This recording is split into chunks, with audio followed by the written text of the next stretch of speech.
Hello. Hello, hello, hello. Welcome. Is this Oswald? Greetings.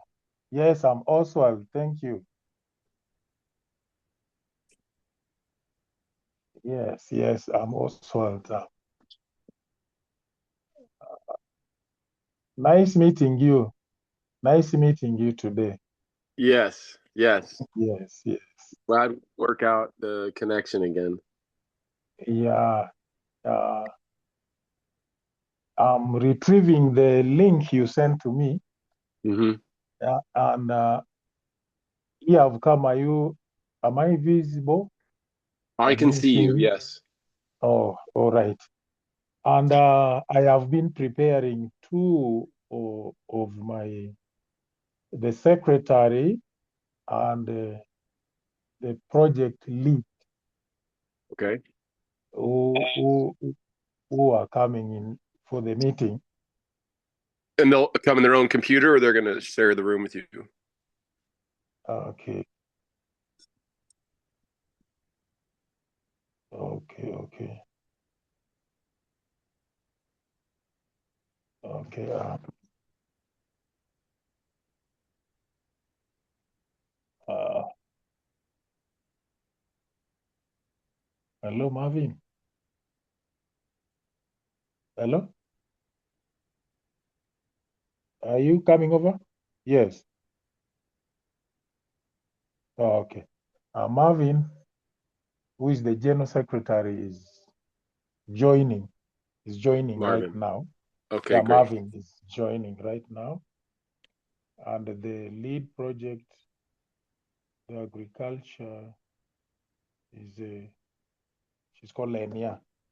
I get in touch with her. Lamia. Lenia, yes. That's a nice name too.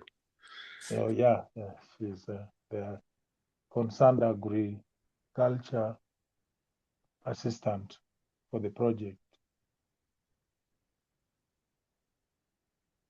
Okay.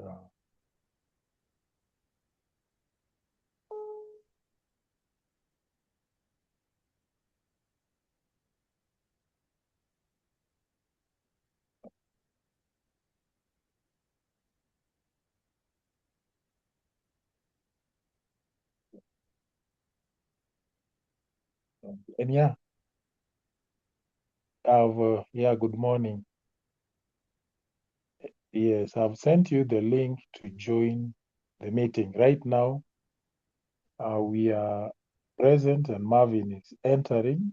I request you to join. Oh, okay. Lenia has confirmed presence. She's joining also.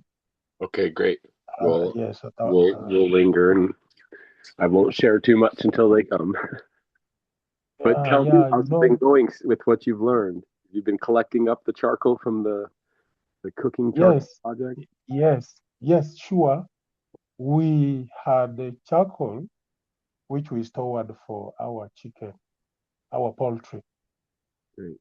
We were using part of it to warm up the young chicks, and then secondly, we were spreading in the wood, Litter in the floor. yes, wood ash down for them to pee or to drop to collect their droppings, Hmm. and we were storing this compost in a heap. We have sacks. We were begging, having bags of the droppings of chicken with our charcoal. So this is we were intending to. We were looking at the droppings as our compost, and we ignored the charcoal in it, which has more value than the droppings of the chicken. So we decided to take part of the fresh charcoal, and then the one which is combined with the droppings, we are mixing. But I regret so much. I regret that we have big trees in our garden. which we would have fallen and used immediately for making charcoal to ferment, out to bake with the manure, with compost, cow dung.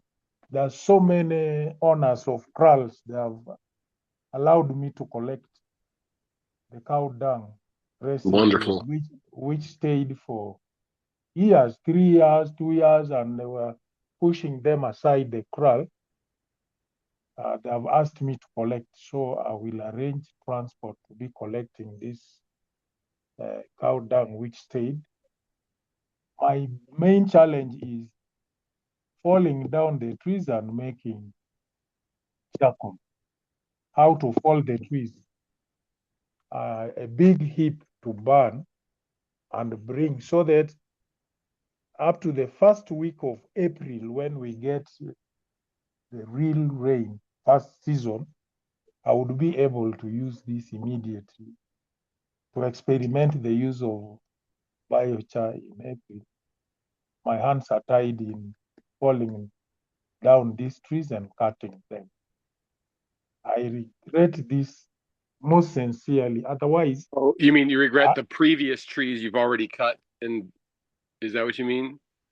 no, I would have fallen the trees, cut, split them, and burn charcoal out of them, which would be enough to mix with the cow dung I'm collecting for free. Right.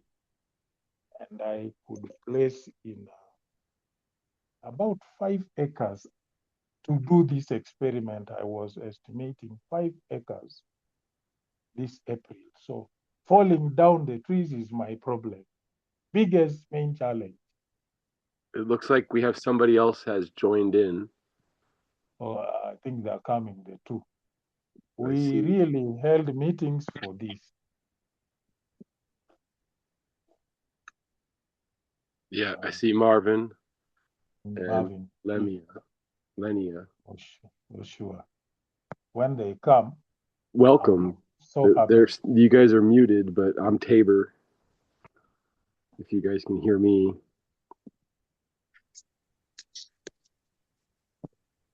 They're coming.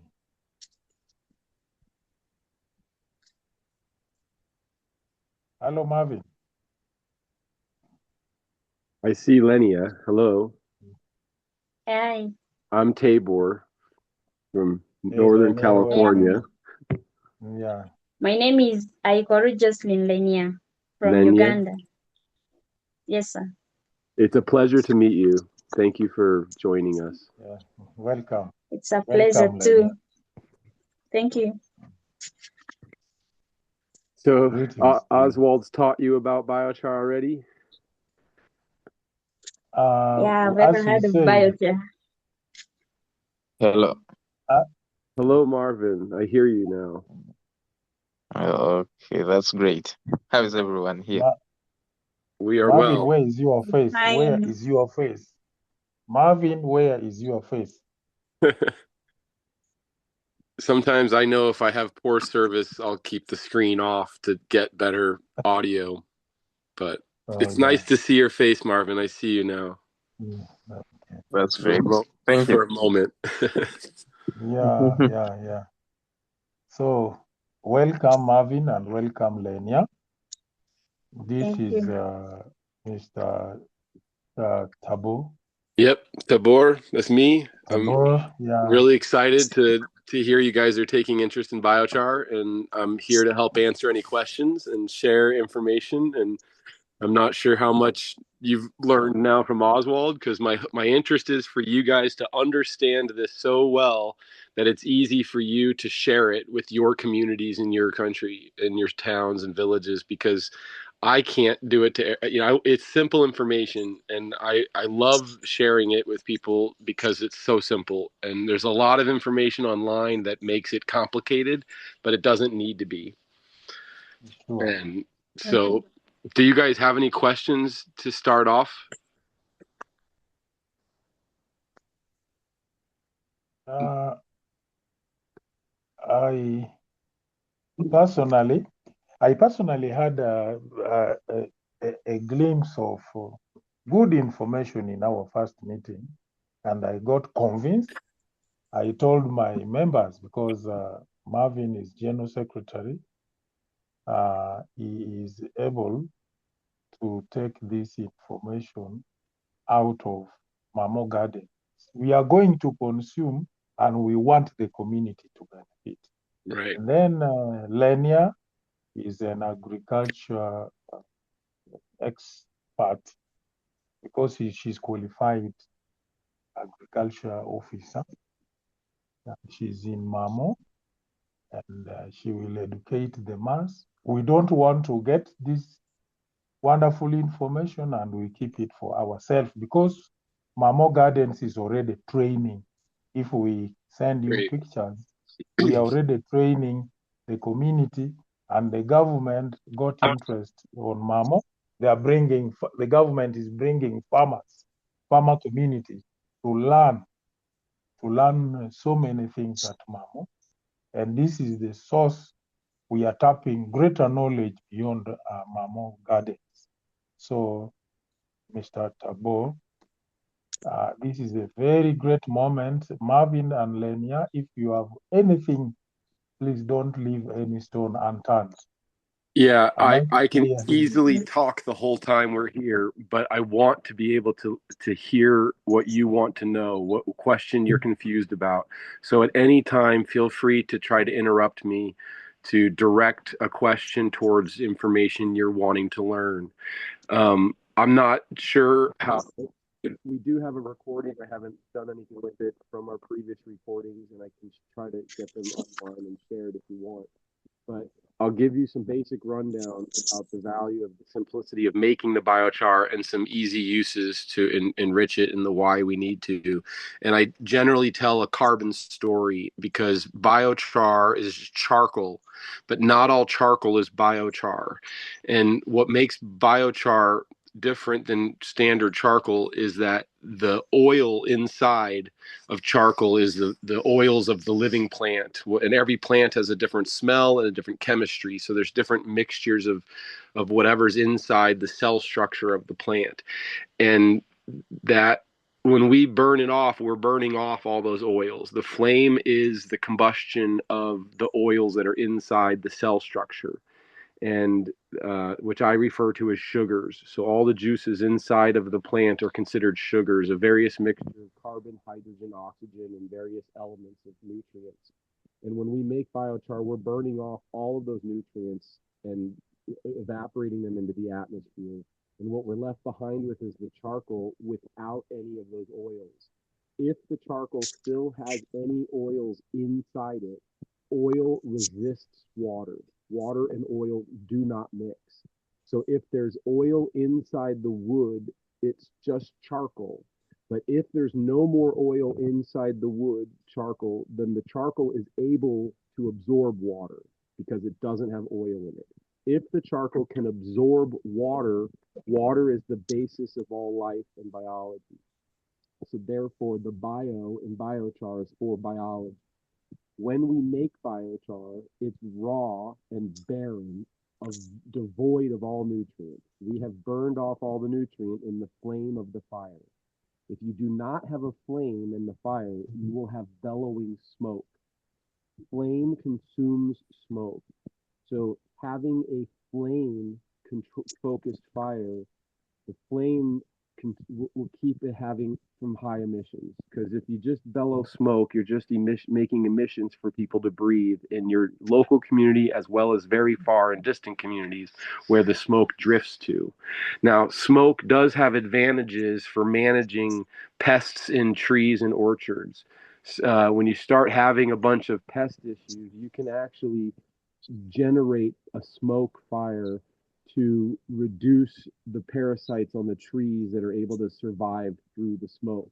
It doesn't need to be a thick smoke. It could be a light smoke. But I have been hearing from the fire communities out in California and New Mexico that have been talking about the studies that are proving the benefits that smokes have in the trees for controlling parasites of the trees. But other than that fact, smoke is not advisable because it's just pollution to the air. And so the ideal is to have a high flame fire. Most the heat of it is what generates the flame. If it's not hot enough, it's going to be smoke. So often you'll have smoke at the beginning, and you shouldn't have any at the end. Um, as far as where you burn, I recommend in a pit or a kiln. You can make a kiln out of cinder blocks and bricks, or dig it up with dirt and just put a hole in the ground. And the advantage of having a pit or a above earth kiln is that you reduce any side air, any air that's coming from the side from where we stand, because the oxygen, when oxygen bonds with carbon, it makes carbon dioxide, which is our primary pollution issue for greenhouse gas capture, because the only thing that removes carbon dioxide from the atmosphere is living vegetation, and that's any and all living vegetation absorbs carbon dioxide from the air. So when you allow, on this side of me, you can see there's black charcoal. That black charcoal is 95% carbon and 5% minerals that would otherwise become ash. So the ash minerals are still inside the charcoal. And the stuff that's still in flame is charcoal, but not able to be biochar because the oil resists. So when you do any fire in any burn circumstance, if the wood is smoking or in flame, it is not done. It is still wood or charcoal, but not biochar. It has to have no more flame and no more smoke. And then the only thing left for it to do is, as a red hot coal, it will slowly go gray and become ash. And ash is the absence of carbon, because there is no carbon in ash. And ash, if mixed with water, makes a lye solution, which can be used for making soap. And when you mix lye and fat of any animal or plant, the lye and fat will make a soap. But other than making soap, lye is going to run away with the rainwater and down your watershed, through the creeks, through the streams, through the rivers, and into the ocean, and which creates no benefit along that path. And there's already going to be ash, because we, even when we make biochar, we still make ash. We are not absence of ash. We are reducing the amount of ash. And as soon as you see physical carbon, physical charcoal, that's a physical volume. That 3 times that volume is how much carbon dioxide that really is, that you have prevented from going in the air. But now it's porous and hollow. All that nutrients that was in it has been cooked out in the burning, which is now where we want to get biology back into there. So it's still considered biochar when we made it raw, because it's able to receive biology, but it has none in it. So to get biology in there, the quickest ways are to put it where you have urine and manure going. So if you have livestock in the chicken coop, if you have cattle or sheep in their sleeping barn or around their water trough where there's heavy traffic and mud development, you can use the charcoal to put there. And in pathways, wherever there's heavy traffic, you can put it in the pathways. It'll get crushed and pushed in the ground and pooped and peed on as they pass through. But as far as landscape scale, what we do is we make it out in the forests, and we actually rake it on the ground where no animals are grazing, and we just leave it on the surface of the ground. So it really doesn't make any competition for the plant life, because it's sitting on the surface. And then over time, the plants in the forest are going to drop their leaf litter. Insects and bugs are going to cross the path. Birds are going to cross the path. Mammals may cross the path, and they're going to poop or pee. And even if they pooped or peed just near it, when the rains come, the rain will suck up that urine and manure from the ground and move it right through a layer of charcoal on the ground. And charcoal is used, and you can use it for filtering water. So you can fill it with a barrel and then send the water in the bottom of the barrel and have it rise up through a whole barrel of charcoal. And when it comes out the top, it's now clean of toxins, pollutants, and most concerning issues. Now, when you first do it, you'll also have black water come out. The black water is because you have flour particles, really fine particles of charcoal that is not soluble in water, but light enough to float in the water. Now, that's in the first flush of a fresh filter of fresh raw char, is you'll have this black water come through, and there's nothing harmful about it.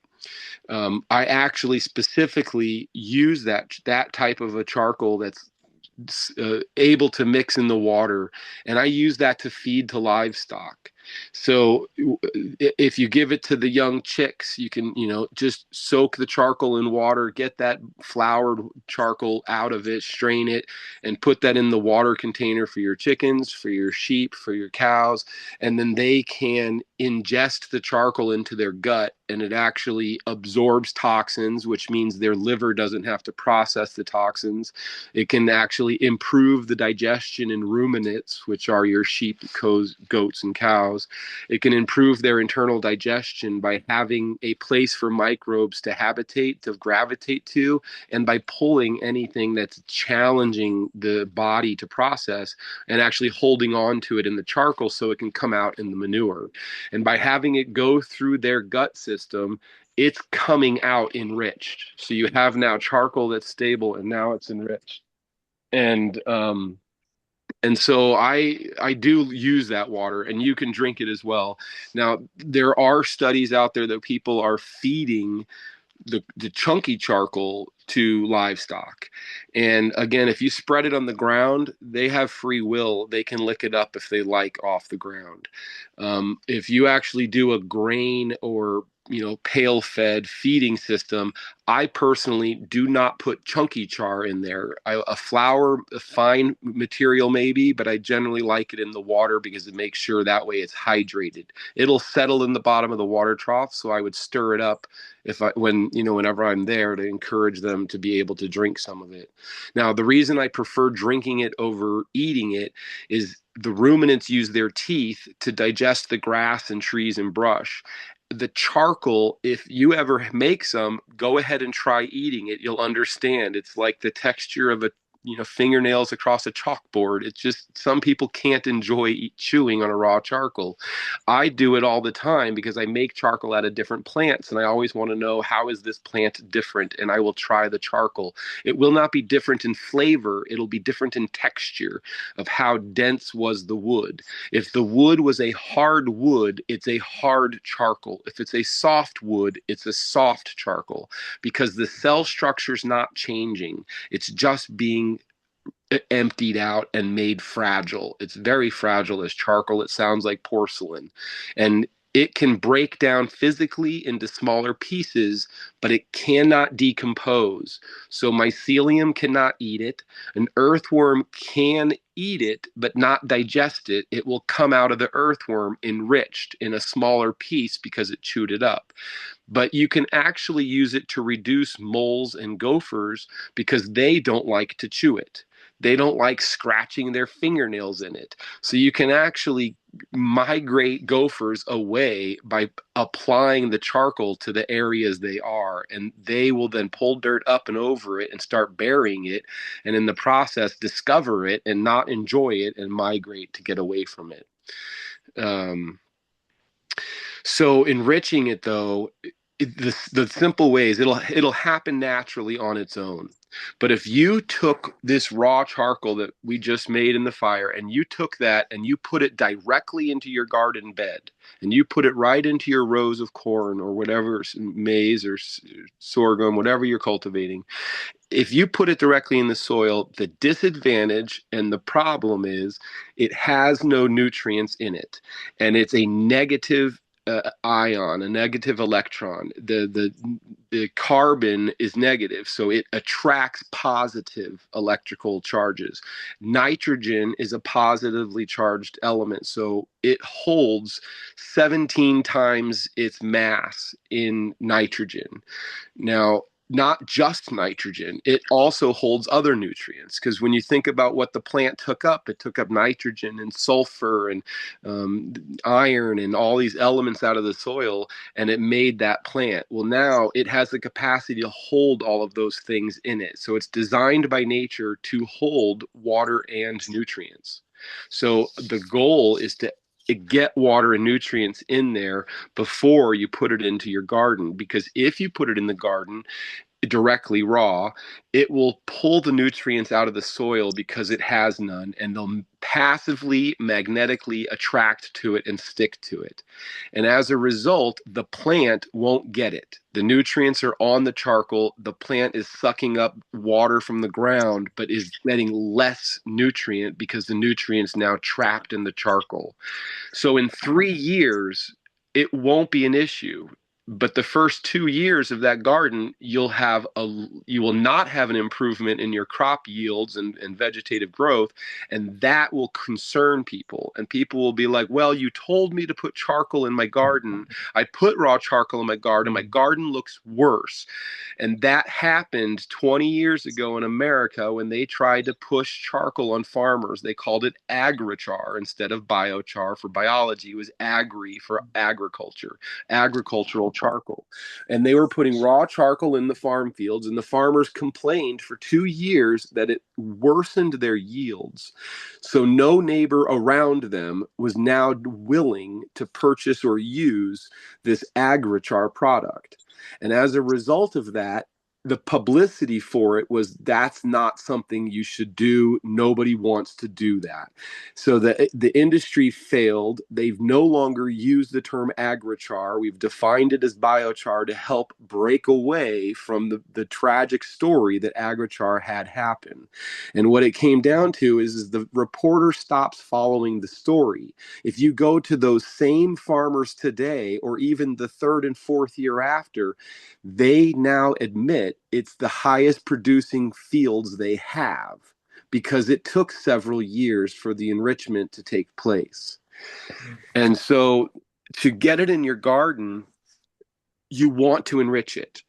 If you already have a practice of bringing compost into your garden every year, that's the easiest way to do this. Add it to your compost. By adding it to the compost, you're going to do multiple things. By having it on the bottom of the compost pile, any excess water or rain or manual water that leaches through, it's going to filter the bottom of the pile and capture a lot of that nutrients before it leaves the pile into the soil. If you put it over the top of the pile, you're actually going to absorb gases that are toxic. The reason we don't compost inside is it emits a toxic gases. And now carbon dioxide, it can't catch, but it can catch methane. Methane is hydrogen in a carbon. Carbon sticks to carbon, especially if there's something in between it, like a hydrogen or a nitrogen molecule. So the fastest way for me is to pee on it. After I make charcoal, I just pee on it. That's the thing to do, because your urine is full of nitrogen. And because it absorbs the nitrogen, it cannot convert into ammonia, and you won't even smell it anymore. But now you're holding in the nitrogen, and the nitrogen becomes the connecting bond to other carbon and hydrogens, and so that you can have a mixture of nutrients within the charcoal. So urine is just one ingredient. But it's not required either. You can use anything, is my point. But everybody pees, so why not make people in a habit of peeing on a black pile of charcoal? When I make a pile of charcoal, all of my animals go to it. The dogs will go to it. The cat will go to it. The chickens will go to it. The turkeys visit and come to it. We've had deer come to it. We have found the next day, I don't know if it was a skunk or a raccoon or something, is pooping on it. Like animals are drawn to black circles on the ground that we make from burning, and they put poop and pee on it. So it's a natural behavior. And that always amazes me. Now, to hasten enrichment, so to understand some of the biology, is the first form of life is a bacteria. So there's base nutrients, nitrogen, sulfur, carbon, hydrogen, all of those are nutrients and elements individually. And when they come together, they make new materials and sugars and stuff. But bacteria is the first life form. The nutrient is just a base ingredient, but the bacteria is life. That's living life. And they multiply and divide and consume nutrients. So the nutrients become a part of the body of the bacteria. Mycelium, which is like the root of mushrooms, it's that vein on the back of molding leaves. And in a molding cardboard, you'll see a white, a yellow, a black, a red. There's all colors of mycelium. Every species is potentially different. White is the most common that I noticed, but if you look closely, you'll see they come in green and brown and all sorts of colors. There's just varieties of mycorrhiza, mycelium. These are like a veinous, fibrous, mushroom-like culture, and they spread on anything that's decomposing with a little bit of moisture to it. They won't grow into charcoal raw because there's nothing in it. Now, the mycelium in mushrooms, they are actually a carbon life form, but they cannot get the carbon from our air. The only thing that gets carbon out of the air, the carbon dioxide, is living vegetation because they use the green chlorophyll leaves to generate photosynthesis. And that electricity is generated during that photosynthesis. And that electricity separates the carbon and from the oxygen, releases the oxygen. So that's why plants exhale oxygen and inhale carbon dioxide, to take that carbon molecule off of the air molecule and release the oxygen. Now that liquid juice, the sap, the syrup of the plant in the leaf carries that carbon through the vein. And there's I can remember, well, there's the phloem, and there's two directions that the plant goes. It takes the water and nutrients from the ground up into the plant, and the other veins take the nutrients from the photosynthesis and bring it down to the roots. So in all plants of any age, in their life cycle, half of the carbon that they inhale from the atmosphere is released at the root and exchanged with mycelium. So mycelium only gets its carbon from life, from living vegetation and from decomposing vegetation. It can't get it from charcoal because it's crystallized. So the mycelium is what you really want in a healthy soil, because it's like a network that brings nutrients from where they are stored to where they are needed and used. And the way plants do that is through a electrical charge. They have the activity of the sun generating photosynthesis, giving them energy, giving them the capacity to now have a life that they can pull like a magnet, attracting the nutrients they need, the water they need, the hydrogen, the carbon, the oxygen, whatever they need, they're pulling it in because the photosynthesis gave them the electrical life to be able to do so. So they are as connected by the root. The sugar or exude that's leaving the root is feeding the mycelium, which is taking that mycelium carbon and other sugars and making its own body structure, allowing the fine vein of mycelium to grow significantly further than any tree root could go on its own.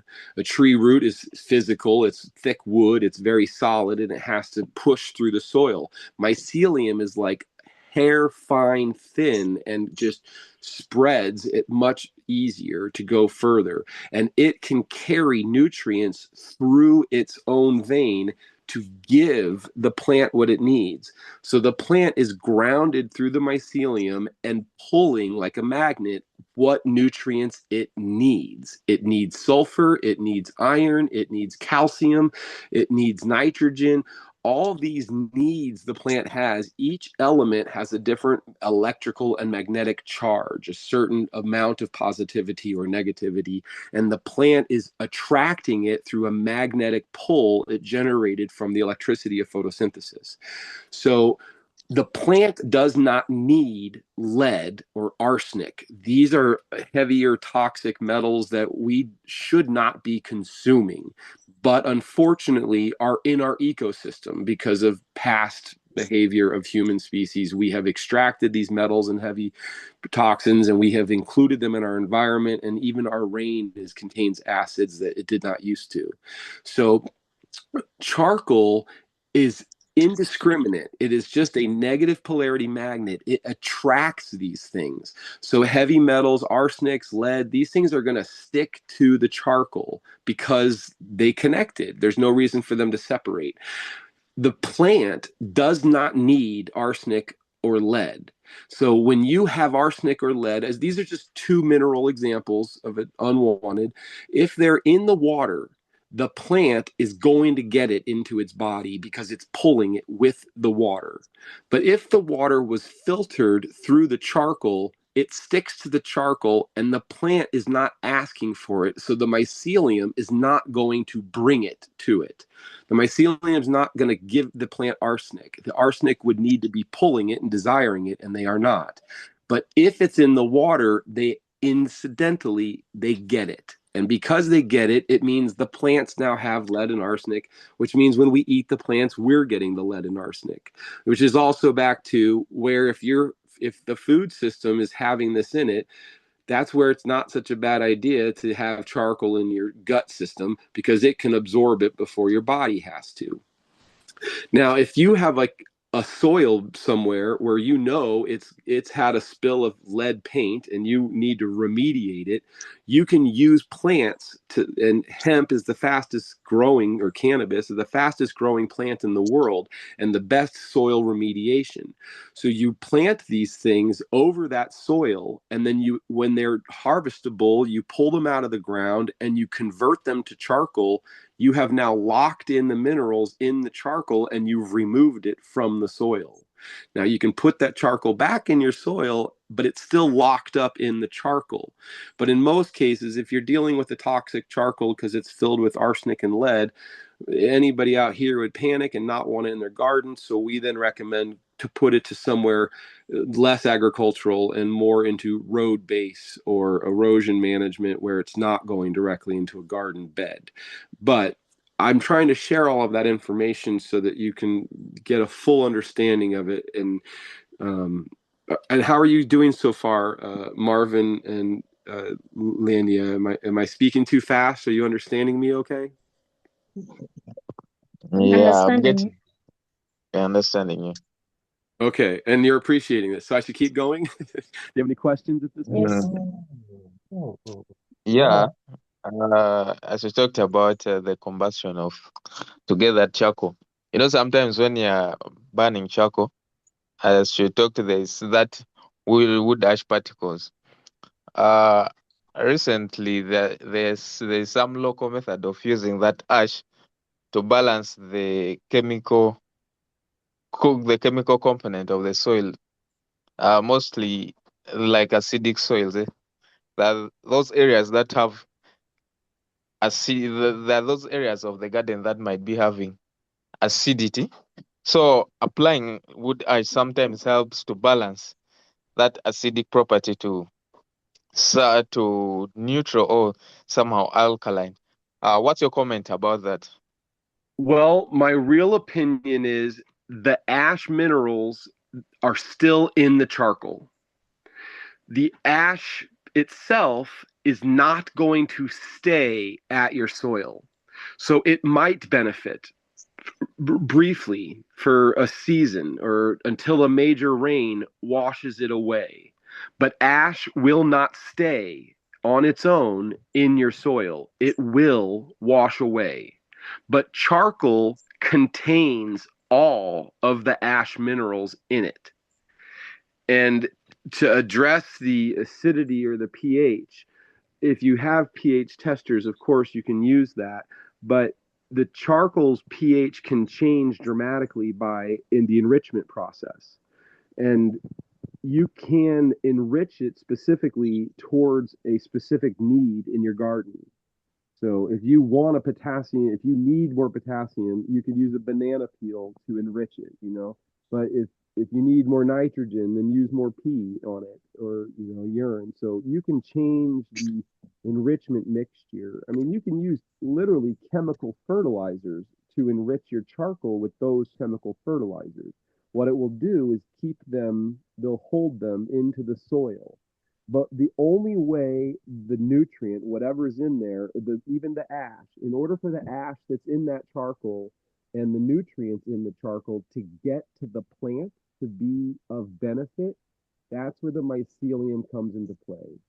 Because the mycelium is the mover. It's what's going to connect the nutrient to the plant, and which is what the soil is there for, is to help the plant exist in the soil. And so the mycelium, the way you're going to get it in the charcoal to connect to the nutrients and ash minerals in the charcoal is through bacteria. Bacteria is the food for mycelium. So if you get a bacteria-rich nutrient in the charcoal, the mycelium will immediately enter it. Once the mycelium is now connected to the inside charcoal, to the nutrients within, and now you have that mycelium connected to the plant has access to all of the ash mineral within the charcoal. So the ash itself is a very short-lived benefit because it will not stay at your soil.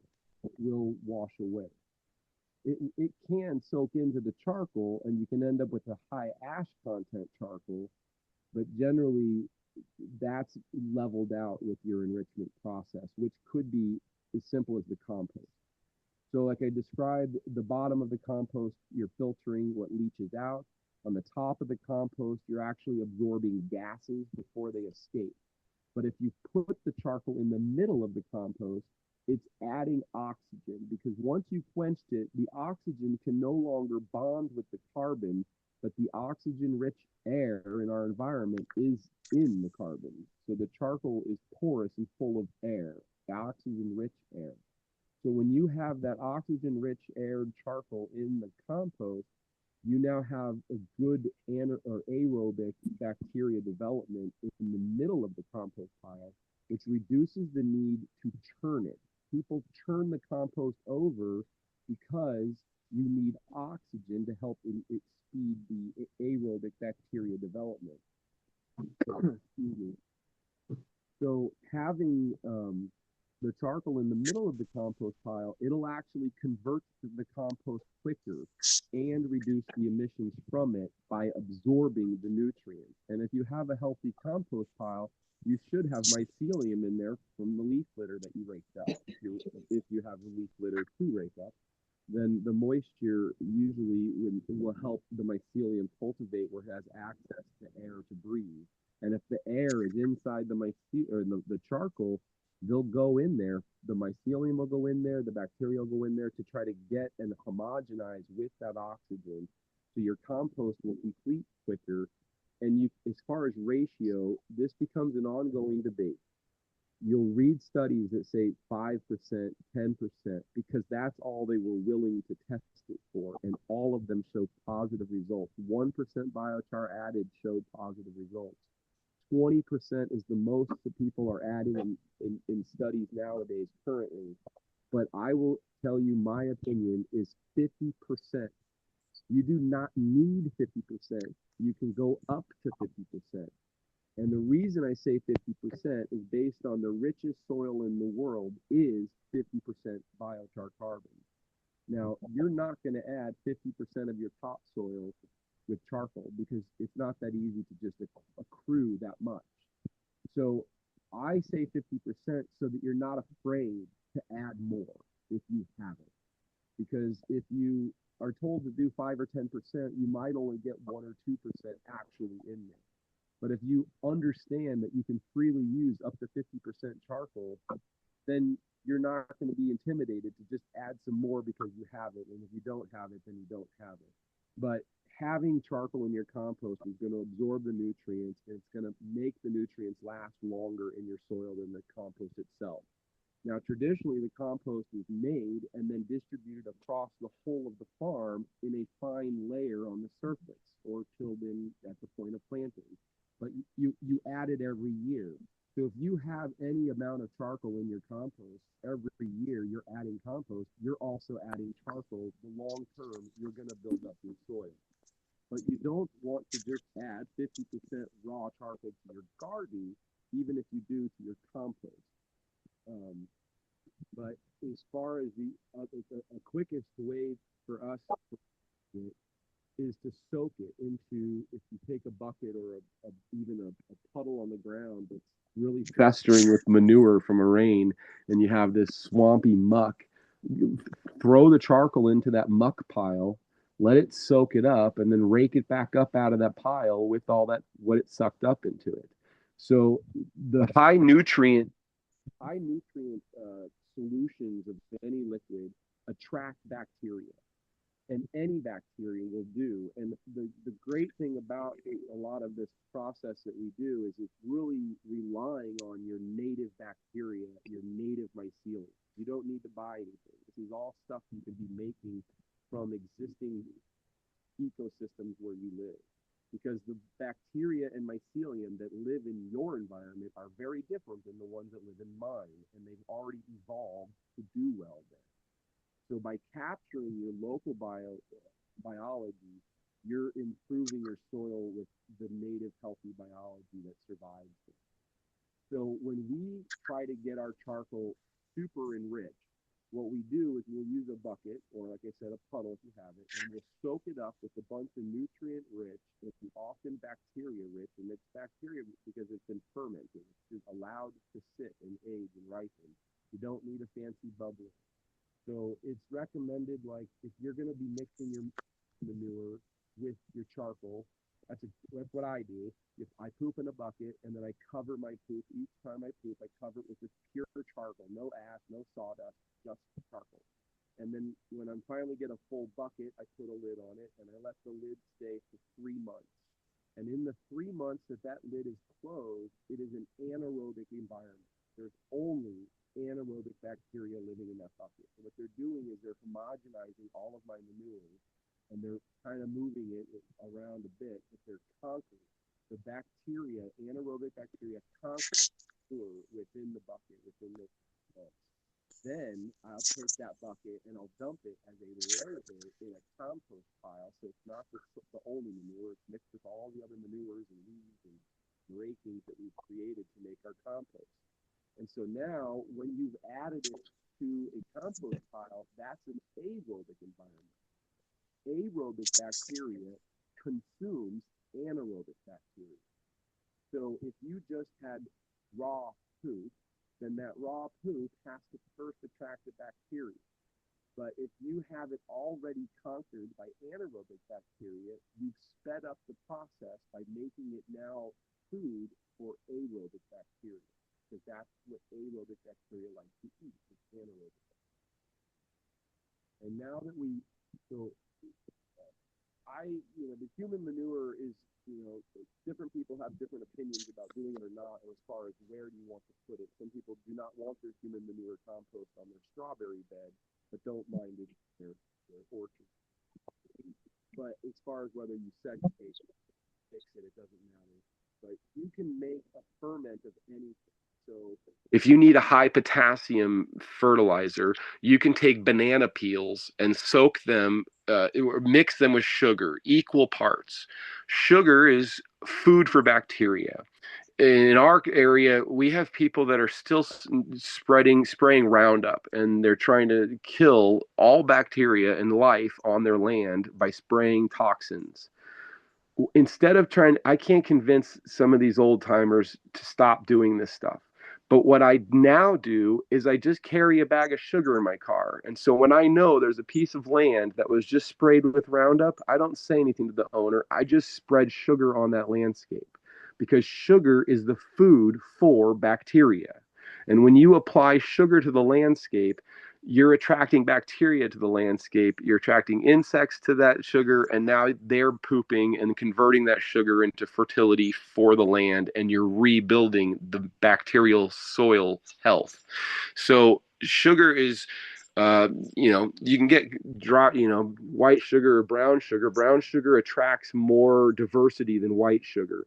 But sugar can also be the starch out of a potato. So you can get your sugars from your vegetables. You don't need to go buy commercial sugar cane sugars because, like I said earlier, all of the flame is the combustion of the sugars of the wood. So any sugar will do. And the way to get sugars out of plants is through fermentation. So, if you have a high water food like cabbage, you can chop it up and make a sauerkraut, which is a fermented cabbage, which makes it easier for us to digest because it has been pre-digested by bacteria. So when it goes into our gut, we can fully digest it in our single stomach that we have. Whereas a ruminant would rather the raw cabbage because they're going to ferment it in their gut. And if you harvest an animal, all that rumen that you would be able to put in your compost pile, mix it with some charcoal because it's full of lively bacteria. And so the bacteria is the food for mycelium. So when we create a ferment, now the sugar part, let me go back to the banana. If you want a high potassium fertilizer, you take a high potassium food such as bananas. Now you can do whole bananas, but I'd rather eat my core banana and just have the peel. But if you have a bunch of rotten bananas and nobody's got the time to make it into banana bread, you can use the whole darn banana at any condition because it's not food for you anymore. It's now food for the soil. So when you take that banana peel, you mix it with sugar, and they say equal parts by weight. So if you have a pound of banana peels, you take a pound of sugar and you mix them together and you coat it completely and just stir it around and then put it in a container. Overnight, that container is going to become a syrup. The syrup is the sugar sweating the juices out of the banana. But that syrup is high potassium. So if you allow that high potassium banana juice to just sit and ferment, it'll start to bubble. It'll become a little brew. I mean, it could become a wine and a liquor, and you can get all sauced on it. But you don't need to be making banana liquor. You're trying to make food which is bacteria rich for the mycelium to be able to come to. So when we now have a fermented, and you can use tomatoes, all those rotten tomatoes that nobody wants to eat, you can make a tomato ferment also for, I think that has a lot more potassium in it. But again, whatever's in what you're fermenting, and it doesn't have to be just one thing. You can mix these things together as a hodgepodge. But often things of the same consistency kind of digest and ferment at the same pace.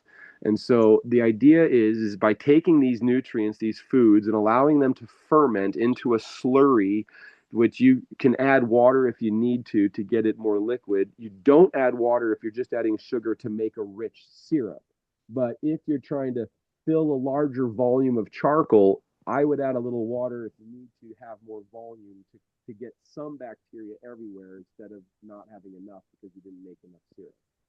But using a bucket of sorts, you take your syrup or your brew, and it could be a fermented, it could be a manure. You can just take cow manure and slurry it with some water or milk. Milk is a great liquid because it's full of proteins and fats and lactobacillic acids and bacteria if it's raw milk, not if it's pasteurized. And so, and I actually will pour my raw milk onto my full bucket of charcoal and poop before I put the lid on it to just add a little bit of extra bacteria into there because I have dairy animals. I'm a grazer before I was a biochar. And so if you have a solution, a fermented solution of bacteria and rich of nutrients, now you soak the biochar in it. Technically, in a 5-gallon bucket full of charcoal, you can fit nearly 5 gallons of water into it because the charcoal is so porous. It just takes a minute for it to soak it all in, but you can add a little more water as you go. But you basically, instead of just soaking the charcoal with water, because I use water for quenching, but when we're trying to enrich it, by using a bacteria-rich ferment, you're adding the bacteria life that's going to attract mycelium and allowing it to soak in that solution, whether it's 2 hours, 24 hours, or 2 months. It really doesn't matter. Go with your convenience and go with what works, I've done it in an hour and been done. I just used a paint mixer and stirred it, and then I poured it out into a garden bed, and it was good to go. but I've also not dealt with it. It sat there and fermented for another week before I did anything. The mycelium will grow only on the surface if there's access to air. But if you take that bucket after it's been soaked up and you spread it out to a flat layer and cover it with cardboard or leaves or a tarp, you just kind of keep it from being dried out in the sun. Just covering it so it's not drying out in the sun and allowing moisture to stay trapped on it. It overnight it could start blooming mycelium, different mushrooms, and not blooming mushrooms, but the mycelium, the hairs and wispy hairs of mycelium and molds that'll grow on the bacteria. And that is really what we want. So when it starts looking like a fermented tempeh or it's veining with white, it's a chunky, it becomes a cake almost. You can break it up and rotate it to make sure that the other side is also, so kind of turn it or rotate it so that it allows the other side to get access to oxygen so that the rest of it can get mycelium. And then the mycelium that's already on the one side will stretch across and reach around where there's now it's new exposed air to continue to conquer it. So basically, if you've done this, you should end up with a charcoal which started black and is now white. It could be yellow, it could be whatever color your mycelium that you have cultivated, but usually it's white. And it's now a white charcoal instead of a black charcoal. Now, if you take that, and it was already small pieces. Now, the size of pieces, I'll get into that in a minute, so remind me if I haven't. But if you now have this white mycelium-rich charcoal, mycelium-infused charcoal, and you break it back up from its cake and you spread it as a thin layer with or without compost. You can put that in the compost or you can just skip the compost because you did a bucket enrichment. But if you go spread that across your land, even thin, just little particles, inches away from each other, wherever they land as you're tossing it randomly, the vein of the mycelium grows out from that piece, each piece. And when they reach the vein of another piece, they recognize each other as themselves and they connect and unify. So you actually increase the pace with which you can get a network of mycelium across your surface. Because mycelium of different mushrooms can share the same root network. They can connect to each other and live off of each other and harmonize. But a specific strain needs a specific amount of nutrient food, which it's getting from living plants that have access to the sun. They have to collect up in their mycelium root body enough energy to push out a mushroom somewhere, a physical growing mushroom to eat. But not all mycelium produces a fruiting mushroom body. Some of them, their entire life is just this veining white mycelium. I do not know which is which. You cannot identify them as without genetic testing. It isn't necessary. It does not matter what you have. What's working well, and repeat it. If you guys have three cheese is covered with a white mold or camembert. It's a white mold of Penicillium candida. I eat a lot of brie, so my poop bucket before it's even full is growing white mycelium from my own manure and growing over the charcoal that's sitting next to it. And so by having it enriched, my mycelium before spreading it increases that network growth. But is it necessary? It's getting low on my side. I'm sorry. You have a question? Same this side. I didn't get the last points. Yes, it's low on my side too. I did not want to miss the. Am I breaking up? Yes, yes, sure. Yeah. Yeah. I can try lost to step 3-4 outside to minutes. see if that helps with service. I'll be in the dark though. I am in a steel building, so that kind of sometimes impacts. But I can step outside and it should help with my service. Yeah, I didn't want to miss the last part. Right. Okay. So I was describing the mycelium enrichment to get to get the mycelium, the white fungus growing on the charcoal. What we first want to do is get it in soaked by soaking it in a bucket or in a puddle on the ground, soaking it up with a bacteria-rich solution, because the bacteria is the food for the mycelium. And so if you get a bacteria-rich, which could be a beer is bacteria-rich, right? Sauerkraut is bacteria-rich. If you get these bacteria-rich solution into the charcoal, soaked up like a sponge, it becomes available food for mycelium. So soaking in a bucket gets the bacteria in there, but not the mycelium. To get the mycelium, you need exposure to more oxygen and air, and mycelium is in the air. We are inhaling it all the time. Spores just float in our atmosphere, and they will land on the surface of that charcoal without your input. They'll just happen. And if you want to encourage it, you go find existing mycelium on your leaf litter in your compost pile, and you can mix that with it, and you're just encouraging those varieties to move in. So what we do is then rake it out, spreading it across the ground, or in a bucket, in a bigger box, or you can layer it between cardboard or tarps or cloths or just on the surface. But the reason we want to cover it is we don't want it to dry out. Because if it dries out, if it loses the moisture, then the mycelium needs a certain humidity and moisture to grow.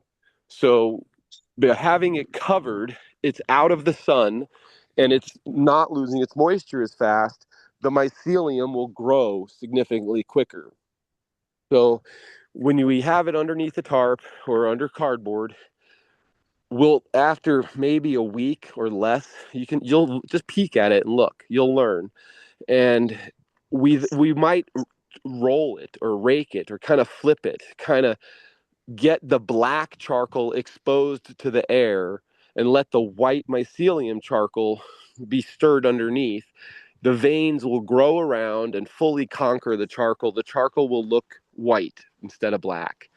And then we take that charcoal that was already a good consistency particle, we break it apart because it's going to stick to each other now that it's cultivating this mycelium.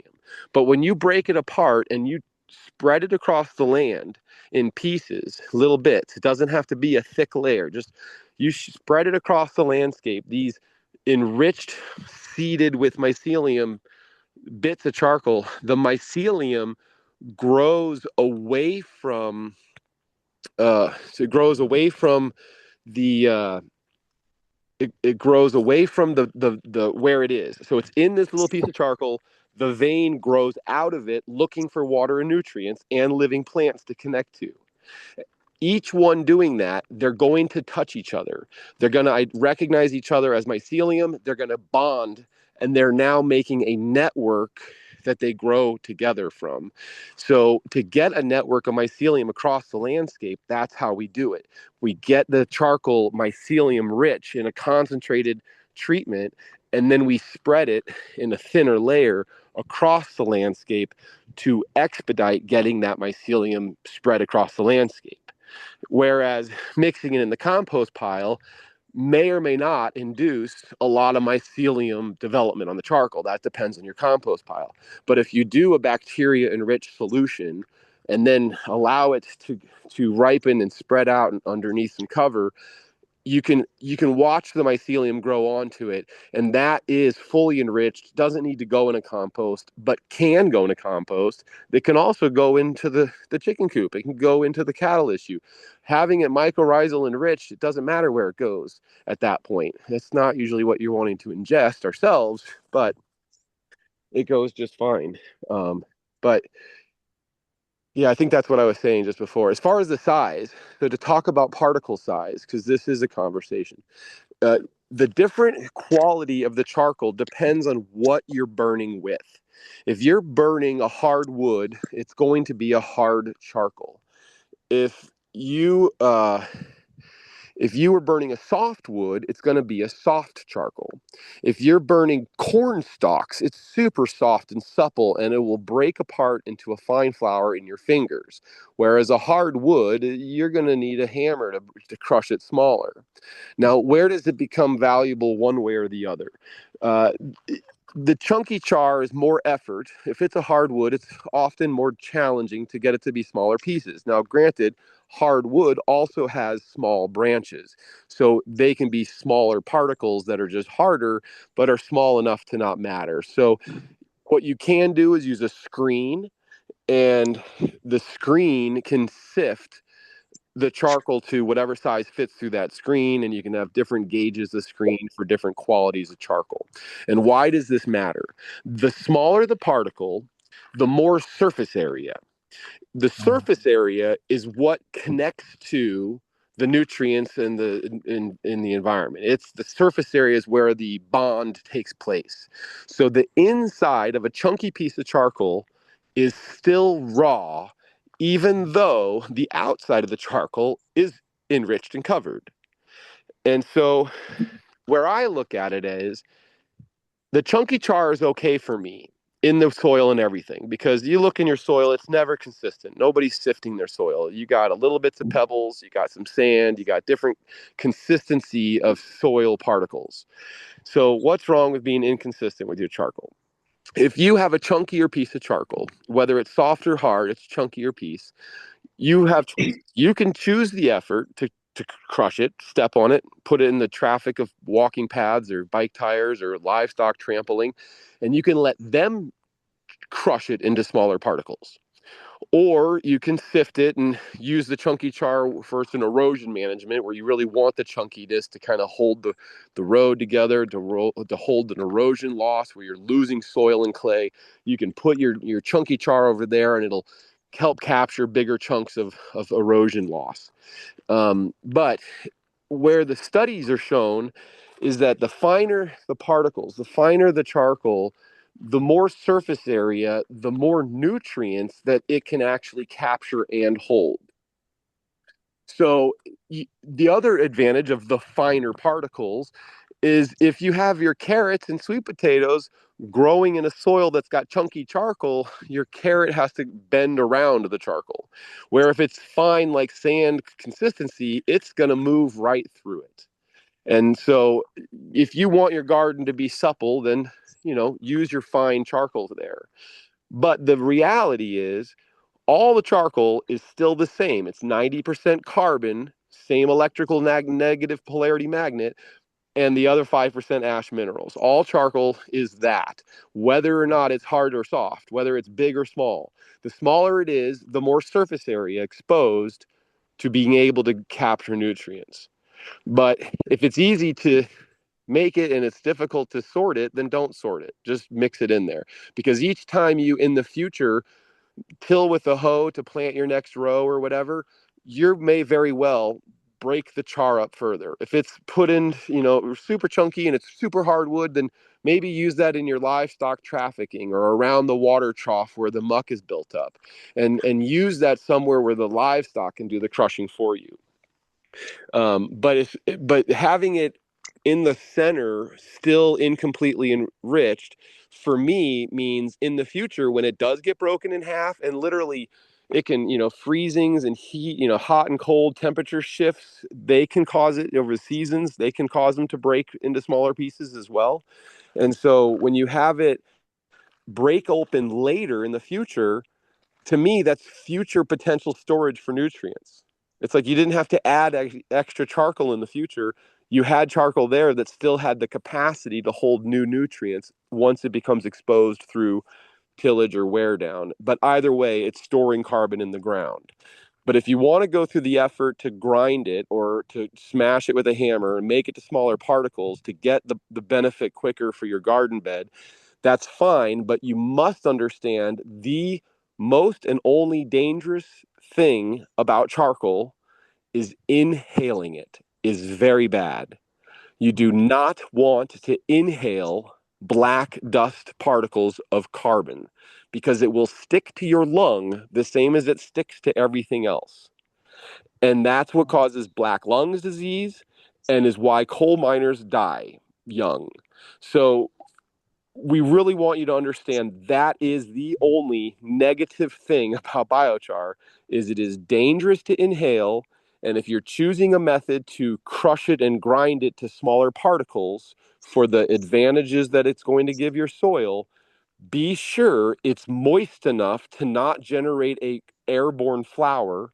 Wear a mask if it does, and be mindful of what direction the wind is blowing, because those particles, and this happens when you make charcoal and you apply water. If you apply water with too much force, too much speed of the stream, the flow of the water can actually push the black cloud out of the pile. And the mist of water is better, because the mist will capture all those particles that are trying to fly out in the air, and the water sticks to the particle and brings it back down with gravity.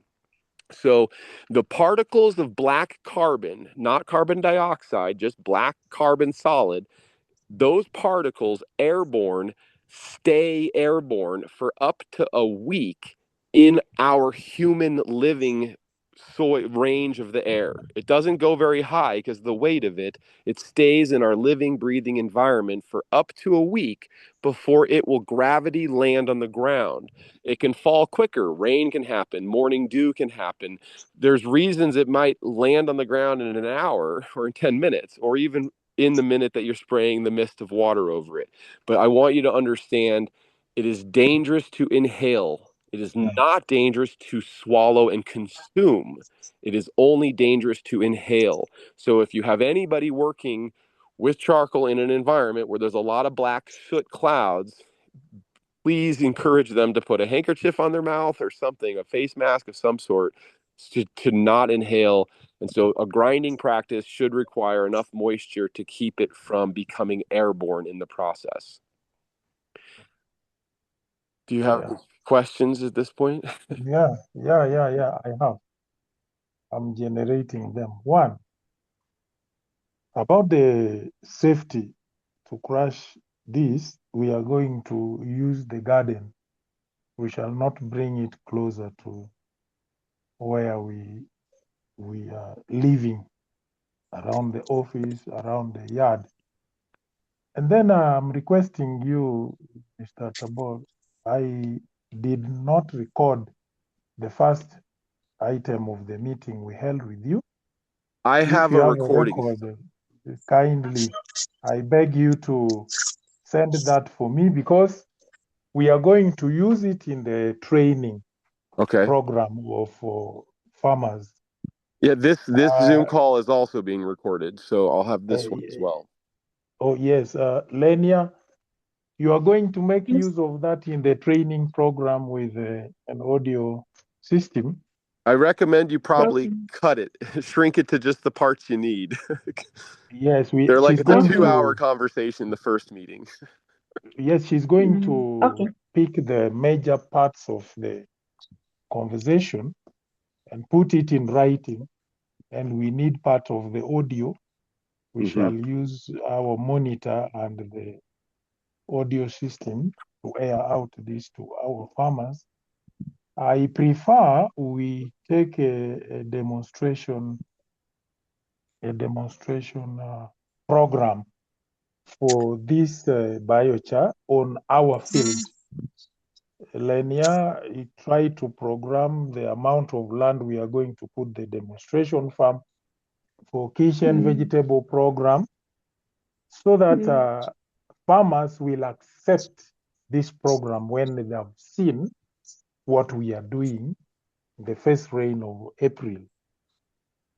So you will compile this, and then I propose we bring aboard some farmers, like 50 we can afford to bring forward for the training.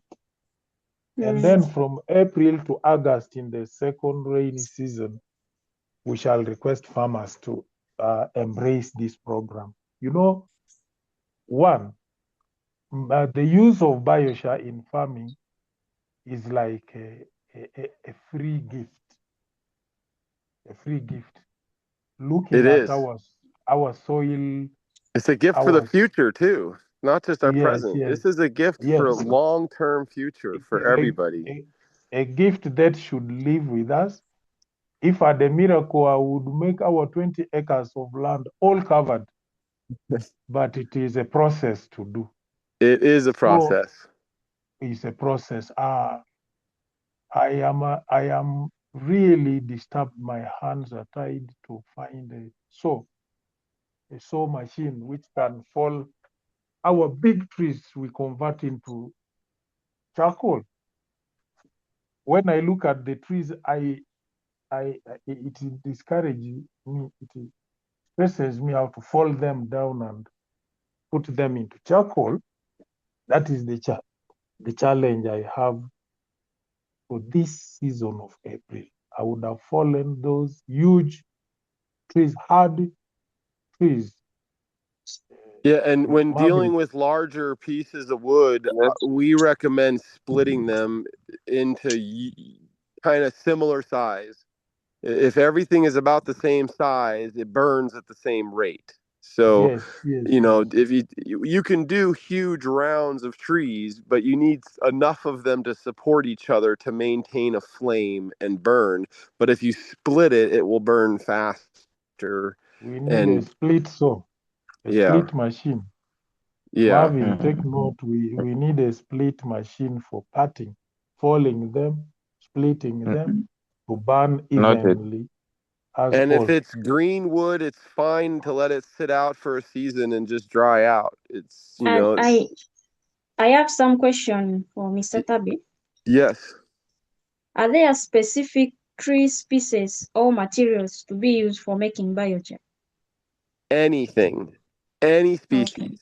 They will, they're different. Every species is a little different in the fact of its structure. Like a willow is very a water loving tree. It's got large veins for the water to move in the tree, whereas an oak is a slower growing, denser wood, harder, and so its charcoal is going to be that way. But the charcoal Mm. itself has the same chemistry and magic in the soil. It's just a Yeah. different consistency based on the plant that grew.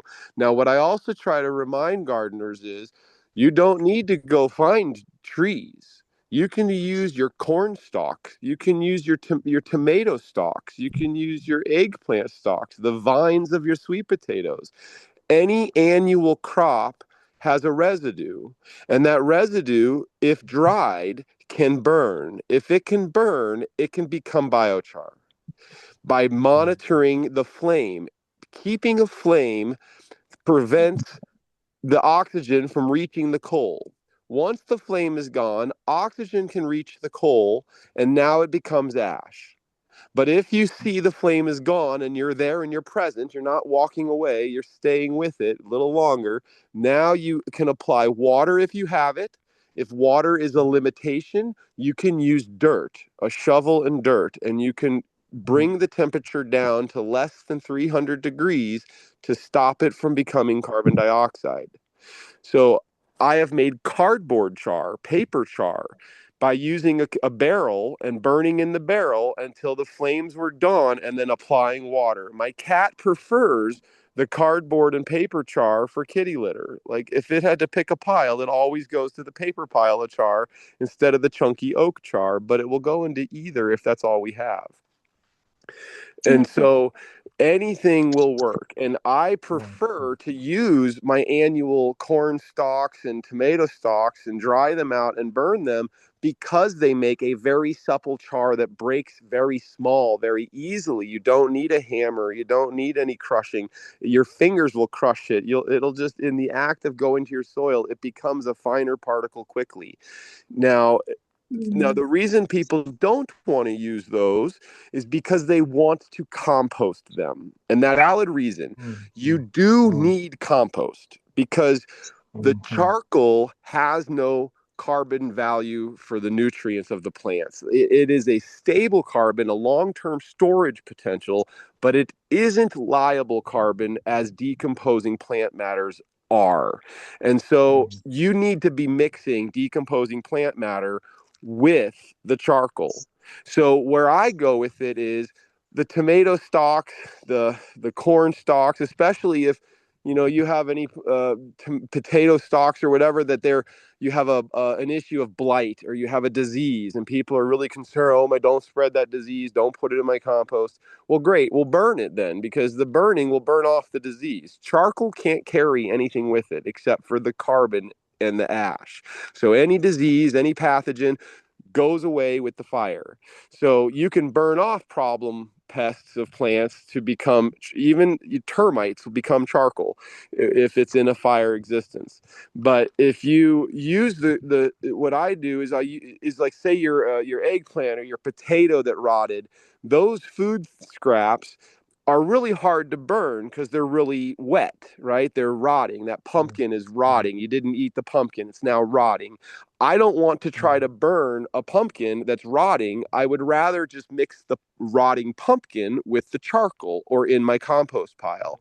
But the pumpkin vine and the pumpkin stem, they are dry and easy to burn. They can become an annual production of charcoal that doesn't require a saw, doesn't require splitting. It just requires stockpiling until the day of burning and then burning it all. You'd be amazed at how much you can burn in a pit so quickly that you'll learn by the size of your pit how much do you need to pile up before you burn, so you have plenty of time for it to sit in a pile and sit safely and dry out. But if it starts getting wet and it starts molding and rotting, I would then move that molding and rotting plant matter that you thought you were going to burn. I would go ahead and move the rotting stuff right into your compost because it provides the carbon you need for your compost. But if it's dried out and it's the stalks and it's unusable, and then it's usable for making charcoal. Anything will burn into charcoal, but whatever you're burning, the cell structure stays the same. So if it's a Mm. hard wood, it's a hard charcoal. If it's a soft charcoal. So there's no specific preference. There are studies out there trying to prove specific ones are better. I don't think it's worth getting hung up on. I haven't seen a Mm. study that's convinced me it's that much better that you're using specifically a willow char. But if you're Yeah. going to use, you can also be making, say you can use grapevines, straight pieces of grapevines, or straight pieces of willow branches, and you Mm. find these pieces that are consistent and straight, and you can cut them into the unified sizes, and you can put them in a can, and like a paint can, and with a puncture a little one hole in it and put a lid on it, and then put that can inside a fire. Anything inside that can is going to emit out steam out the one hole you gave it, and that steam is combustible and it'll have a little flame torch coming out of that hole. But when it stops flaming and stops blowing steam out of it, and it's like an oven, it's sitting in a burn, that's an open fire, but the container itself is not open, so the fire is not inside. The hole is allowing the steam to escape. Now you have a contained charcoal product inside that container that's not going to break. When you're making charcoal in a pile, in a pit, or in an open pile, it's going to break. The wood isn't going to hold its structure. It's going to fall apart. It's going to crumble into smaller pieces. But when you put it in the can, it's not impacted by other pieces falling on it and breaking it. And what you end up with are sticks of artisan charcoal, straight pieces of unified pieces of charcoal with which children can use to draw with. You can use to make plans with. You can, write on wood with it. You can write on the ground. Like, it's a tool. It's like, kids love to draw. Well, charcoal is cheap and free to make. Like, you don't need colors and crayons necessarily. I'm okay with black and white drawings, but I find that making those charcoal for drawing for kids is a great Mm. conversation piece. Now you got something to talk about, something to make, and you're making art with that biochar. Yeah, Just want to sure. put it out there. Um, Get kids excited too. yes, yes. That's true. I'm coming out on the seeds of the trees we talked about the other The time. Polonia. Yes, I haven't bagged up any seeds for you yet, but I did notice I still have your address. I've just been Oh, busy, but I will still try to do that, and I'll try to even do it soon. The Polonia sure. tree is also called the Empress tree. I think there might be another term, but it's the fastest growing perennial plant and tree, and it grows hollow, which is why it grows faster. So it grows a hollow tube, and then with each growth cycle, it swells a ring out and it swells a ring in to become solid. And in 10 years, a Paulownia tree is harvestable, cut it to the ground, and it's a millable wood. You can turn it into lumber. You can be making boxes and furniture, and you can make bee boxes. It's a great, lumber that you can mill and work with.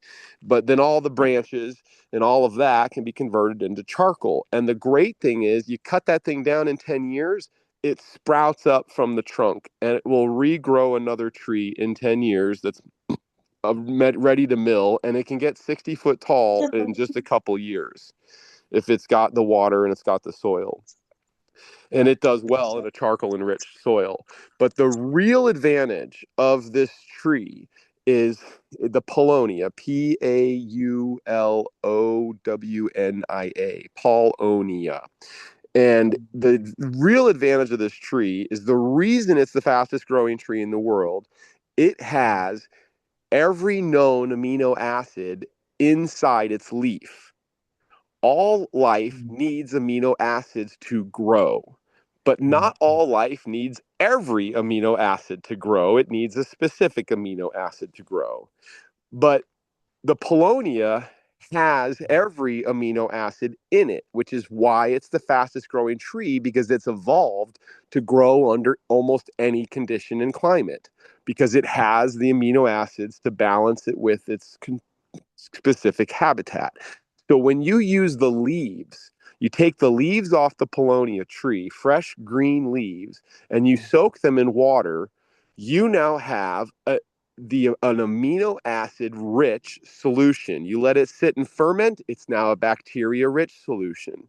You take that amino rich, bacteria rich solution, you soak it in charcoal, you're creating nutrients. You're creating that everything I was describing you wanted, a bacteria rich to attract the mycelium. You're getting it all, but you can use the Paulownia tree juice not in the charcoal, but just simply as a plant nutrient. You can water it, you can topically leaf spray your plants or put them onto the soil. Either way, you're giving any plant you give it to, you're giving it access to all of the amino acids. And the plant is going to react to the one it needs, which is in there because it has them all.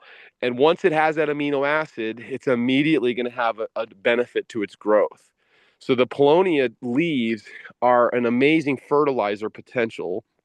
And they're huge. They're the largest leaf I've ever seen. And they grow. So like the tree, it doesn't just make another leaf.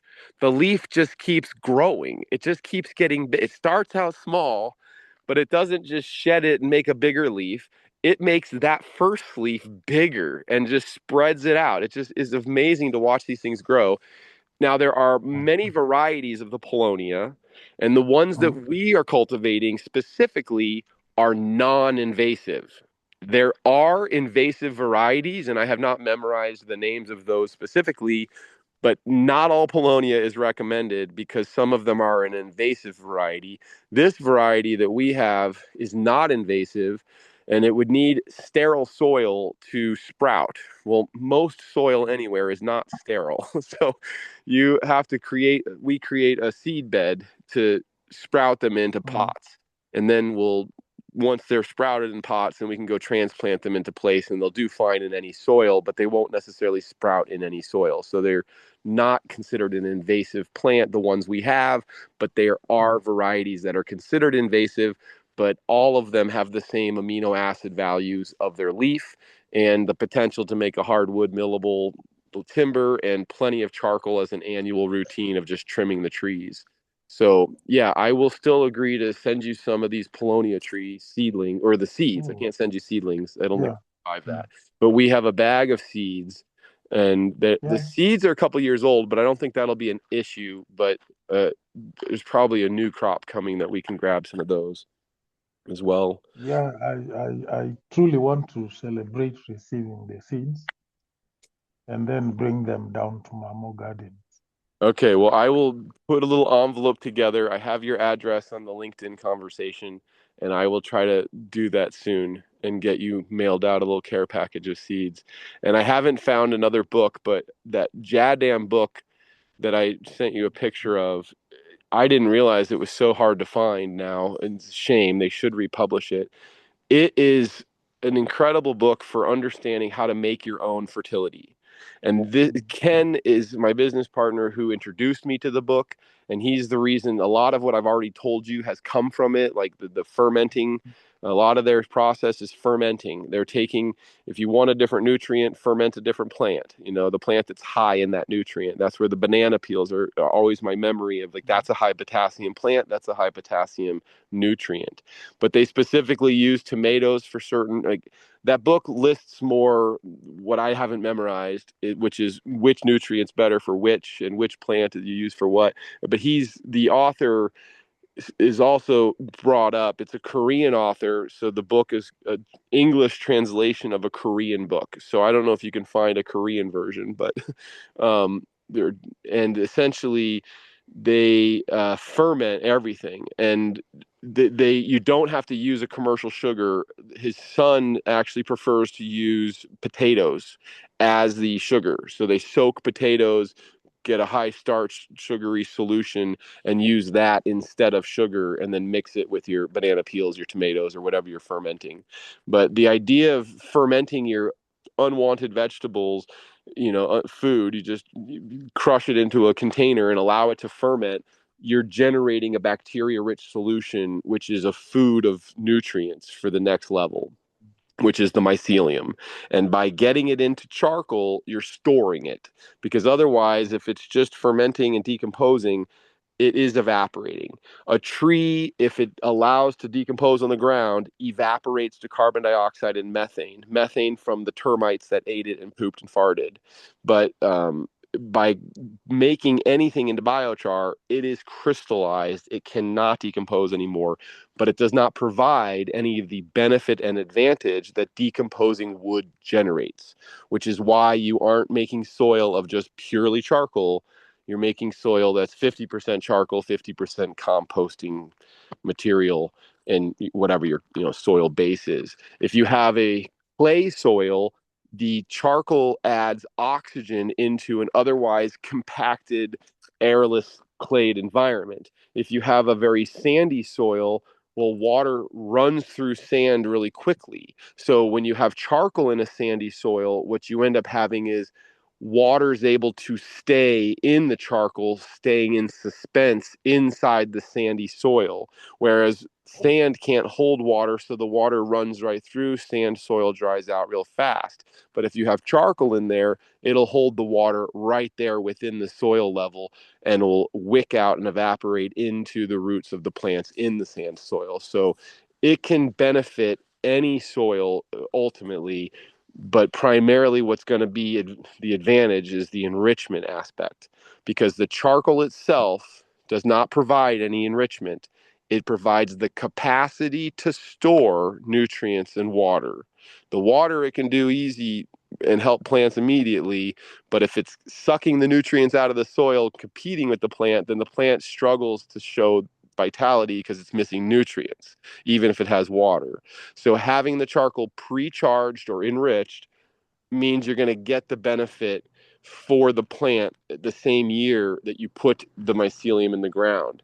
And if you just soaked it in your cow manure and you got a poop enriched charcoal, the advantage you're going to get to the nutrients of your soil is you're going to get the nutrients of that manure available to the plant that can access it, but not necessarily. You might have a nutrient soaked charcoal, and some of the nutrient is exposed on the edges, but some of that nutrient sucked inside, and the plant can't reach in. The roots don't necessarily easily reach into the charcoal, though they can grab it and grow around it. Mycelium is what can grow into it. And the mycelium becomes the carrier of the nutrient to the living plant, which is why we like to make a specifically mycelium enriched batch of biochar, because that's now spreading the seed of mycelium whether it's sprinkle a layer in your compost, sprinkle a layer in your chicken coop, or just simply sprinkle it across your fields or in your row crops in your garden. By spreading the mycelium-rich charcoal, you're increasing the mycelium relationship in the ground. But by having a nutrient-rich charcoal, you're going to attract mycelium to it, especially if there's bacteria, because the bacteria is the faster food for mycelium. And those things I learned in a book called Teaming with Microbes. And all the books I've read are on our website, biocharcoalition.org, and there's a link to books that we've read, and they're all there, the covers of them, links to Amazon or whatever. And not all books talk about biochar, and not all biochar books really talk about fermented bacteria-rich enrichments. And so what I've learned, I'm sharing as I'm a walking, talking book report. I'm telling you what I've Yes, yes, learned. yes. And I'm very Sure. also experienced with grazing and using livestock as a form of enrichment and in a form of managing landscapes. So we can always, if you need it, we can always go down that direction of conversation. But the charcoal and carbon in the charcoal is really the base of all life support systems. Like we're everything, plant, animal, we are all 50% carbon. So I shared earlier that in the plant's life cycle, 50% of the carbon the plant inhales, it releases in its lifetime to the soil, to the mycelium. So when we talk about how much carbon is in the plant, we are talking about the carcass, the dead plant, the dead tree, the dead corn stalk, those dead plants that you've pulled out of the ground or cut down that's no longer alive. It's no longer exuding sugars to the roots. It's no longer putting carbon in the soil. It is now a 50% carbon object. So it's a dead tree, it's 50% carbon. In its life cycle, half of the carbon it took from the air, it's already released to the soil. But when it's dead, it can't do that anymore. But it still exists at 50% carbon. We all do. We exist at 50% carbon, but we also poop out carbon and we eat carbon every day. So we in our life cycle are emitting 50% of the carbon we're consuming, but we exist as a 50% carbon body. And to understand how that breaks down, half of that 50%, which is 25%, half of that carbon is the cell wall of the entire structure. Every cell wall is carbon molecules glued together with like mortar with hydrogen molecules. Hydrogen between each carbon is the glue that keeps the carbons holding the cellular structure form, the cell walls. The other 25% of the carbon of the plant is a mixture within the sugar content of within the cell structure. So the sugars of the cell is carbon, hydrogen, oxygen, sulfur, nitrogen, phosphorus, potassium, all those things are inside the sugar. But within that sugar is a high ratio of carbon. So again, 50% of the carcass is carbon, 25% of that, so half of that 50% is 25%, is the cell walls of all life. The other half of that carbon, which is 25% of the total carcass weight, is the sugar content. So no matter how we break it down, when we do a fire, we are going to burn off all of the sugar content carbon. The carbon dioxide, we are emitting it. It's just part of burning. But if it's a clean, high flame, low smoke burn, you're just emitting gases of nitrogen, hydrogen, oxygen, carbon dioxide, but you're not emitting the toxic PAWs, I think they call them, polyhydrocarbons. You're not emitting a bunch of toxicness if it's not smoking. If it is smoking, well, those are emissions that are not preferred, but I move on. Because no matter how smoky your fire is, if you have a bellowing smoke for a week fire, or if it's a flaming smoke for 2 hours, or flaming, fire for 2 hours, the end result of the charcoal is the same. They are still just 95% carbon. And when I say 95% carbon, it isn't from the total. That's what's left. What's left is it's 95% of that is just carbon. But in the plant, it's only potentially 25% of the original plant that we made into charcoal. But we can't make 25% charcoal out of anything we burn because we choose open flame burn. When you have an open flame burn, you're going to have some ash. You're probably going to have some smoke, but not a lot if you have a good burn method. But if you're burning in a closed kiln, theoretically, you can control the air intake. You can get 25% at most. But nobody that can afford to build a closed kiln system wants to make 25% charcoal. What they want is to make money selling power that they generated from their closed kiln and sell the charcoal that's a byproduct that comes out. Many of the closed kiln systems actually only make 5% of continuous charcoal production. That means of the 25% cell wall carbon available, they burned off 20% of it into ash because they wanted the heat to generate power. But when we are trying to make biochar, we are not making power. We are not affording to build an expensive closed kiln. So we are doing an open burn practice. As an open burn practice, if it is a above the ground pile with no walls of a kiln and no pit in the ground, the best you can get is 10 to maybe 12% charcoal retained. That means of the 25%, half of it you lost. But if you use a kiln or a pit, which is an earthen kiln, you can get 20%. And if you're diligent, I think you can get 22%. But you'll never get 25% because you'll look in there and be like, oh, it's going gray. Quick, get the water. It's time to quench it. As soon as you see gray, that's ash. That's carbon lost. So I go with the pit or the kiln because I'm going to get 20% charcoal on average.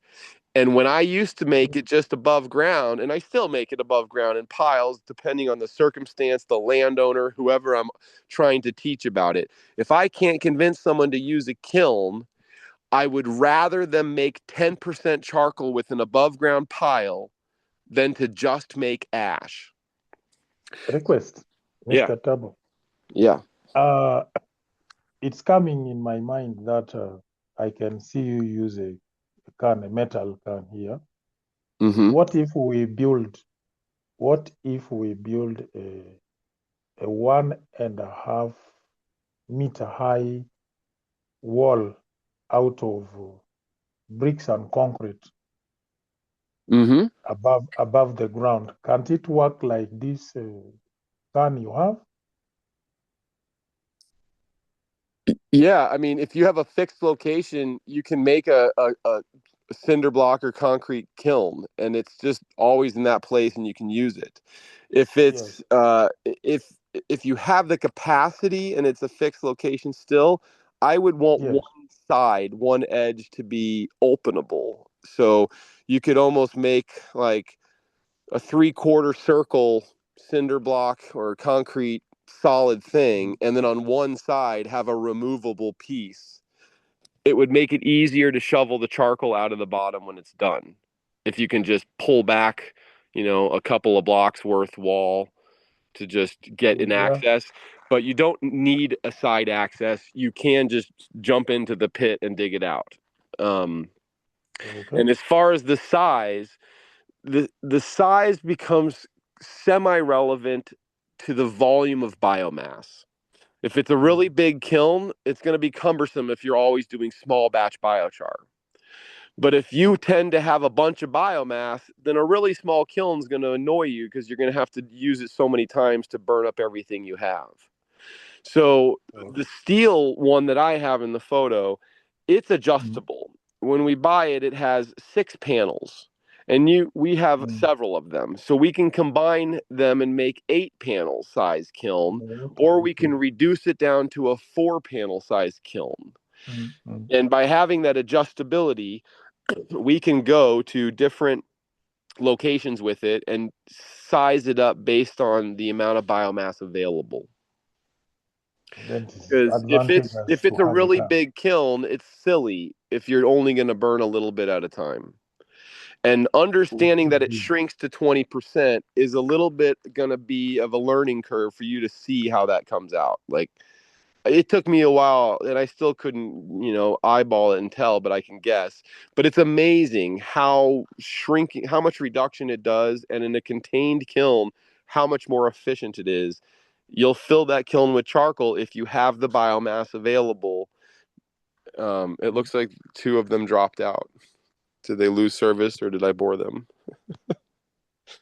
We shall use a pit. I think is more advantageous. Yeah, I think the pit is the easiest to accomplish because you just have Yes. to use a shovel to dig a hole. Okay. And so I like the pit because it's a cheap, easy solution. I'm not a huge fan of concrete because it's one of our largest ecological problems is making concrete. Though, if you're making your own concrete, you can mix charcoal with concrete in replacement of sand. And by using charcoal in concrete instead of sand, you want it the consistency of sand. And you want it pre-soaked with water. And if you pre-soak raw charcoal with water and replace sand and mix it into the cement is lighter weight because charcoal is lighter than sand. And charcoal holds water, which means when you have the water enriched charcoal inside the cement mixture, the moisture wicks out into the cement. Cement is stronger when it cures slowly. And the way they slow the cure down is they wet it. They keep wetting the concrete for several days. But if you have water soaked in the biochar that you've mixed into the cement, the water is within and wicks out of the charcoal so the entire thing cures with more moisture for a slower pace, which means it's first of all, it's lighter weight. Second of all, it's stronger. And my favorite fact, especially for people that build homes on concrete, if you have a fire burn down a concrete slab or burn over concrete, the water inside the concrete is looking for a way out because there's water in cement. And so when it becomes steam in the heat of a fire, the steam follows the molecules of sand and actually cracks and crumbles the concrete, and the concrete crumbles to gravel and becomes unreusable as a foundation for a home, as the example. So if you add the biochar that you used to cure it and make it lighter and stronger, now if a fire crosses over that concrete, that moisture that's in the cement becomes steam and goes into the charcoal, which is dry now and porous within, which means the steam doesn't need to find a way out. It stays within, which means now the concrete has a higher heat tolerance before it crumbles, which means you have a lighter, stronger, higher heat resistant concrete that you can rebuild a home onto. And so you can make cement more efficient and stronger by utilizing biochar in the mixture instead of sand, which sand is a rare commodity that we're running out of as well. But I would like to ask about the duration we are going to ferment this, because this is something I need to implement immediately to make it possible for use in the first week of April.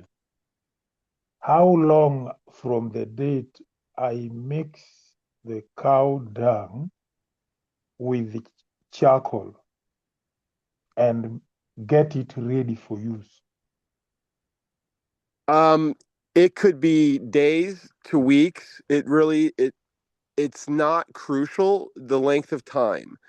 As soon as the charcoal sucks it up, it's in there. The reason to let it sit in the bucket longer or to stir it multiple times is to give it more, encouraging it to soak in deeper, to go in further. But it's fairly immediately usable. But allowing it to sit and ripen allows it more opportunity. And if you stir it, allows more opportunity for it to suck in a little bit deeper into the charcoal. And also allowing it to ferment increases the bacteria cultivation. Now, cow manure is full of quite a bit of bacteria anyways. And so I might actually add a little water to the cow dung to get it more as to a slurry to help it suck in more, because cow poop is fairly solid. So using it with some water or urine or milk to thin it out. I mean, my milking cows, often they pee when I'm milking them. So we would bring a bucket and just put the bucket behind the cow and she's peeing while I'm milking her. And that would be a way that we could capture a urine, and you can use the urine to soak too, or you can use the urine to thin out the cattle manure so that it's a more liquid slurry with which to soak the charcoal into. And you can pour it over the top of the charcoal if you have more charcoal than you have buckets to soak it in. It's not crucial that it soak for a long time, but the longer it soaks, the more opportunity it can soak in deeper. But I would go for overnight as my minimum, but you can literally do an hour. I mean, 10 minutes might be feasible. So as far as like coming to April, like you could be making it now all the way up until you're ready to plant. Again, raw barren char is not what you want to put in the soil. But if you put it in a bucket of cow urine overnight, that's not raw anymore. It's now rich in nitrogen. It's not rich in mycelium, but it's rich in nitrogen. And nitrogen is one of the most highly needed nutrients. And it will wick out as just liquid urine is, it'll wick out with moisture, and some of the nitrogen is going to stay locked in that charcoal until the mycelium finally does move in. But by having it soaked in urine, as even if it was just urine or just one thing, whatever it's soaked in, means it's not raw. It's no longer raw, nutrientless, and barren. And because it's not raw, it's not going to have the same competitive problem in the soil that raw charcoal would. Because raw charcoal is going to steal nutrients from the soil. But in the case of urine soaked charcoal, it's not raw. It's still going to absorb some nutrients from the soil, but it is finite. It has a limit. It can only soak in so much because it's not an infinite sponge. This isn't a forever miracle. It is a forever substance. It stays charcoal forever, especially in the soil, but it can be saturated, and now that's it. It's saturated. It can't become more saturated. There's not new room for it, which is where the argument of smaller particle charcoal has more surface area for more potential to hold more nutrient. But this is where I'm like, get more charcoal, soak up more charcoal with more nutrients. That's how you store more nutrients.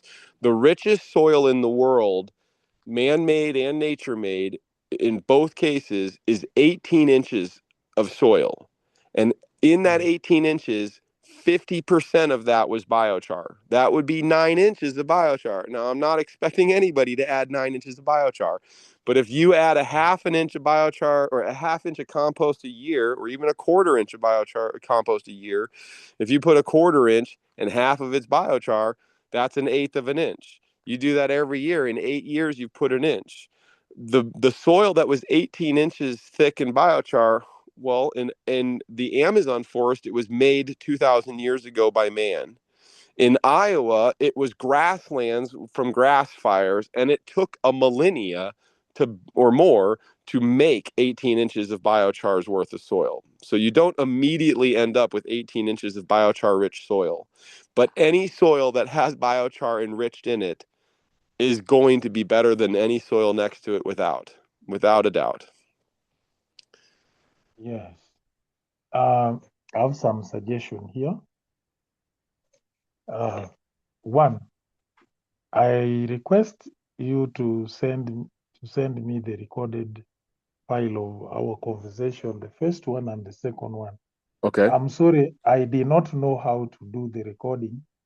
I, But I, when I already anticipated that, and Zoom is recording it for us. It also makes a transcript, so we can. Number two, with my team, I so much would like to conduct a demonstration program on Mamo Gardens using Biochar and further fermentation from the cow dung, the other soil nutrients which we have collected, to use in the soil during this first season of April This one is inevitable.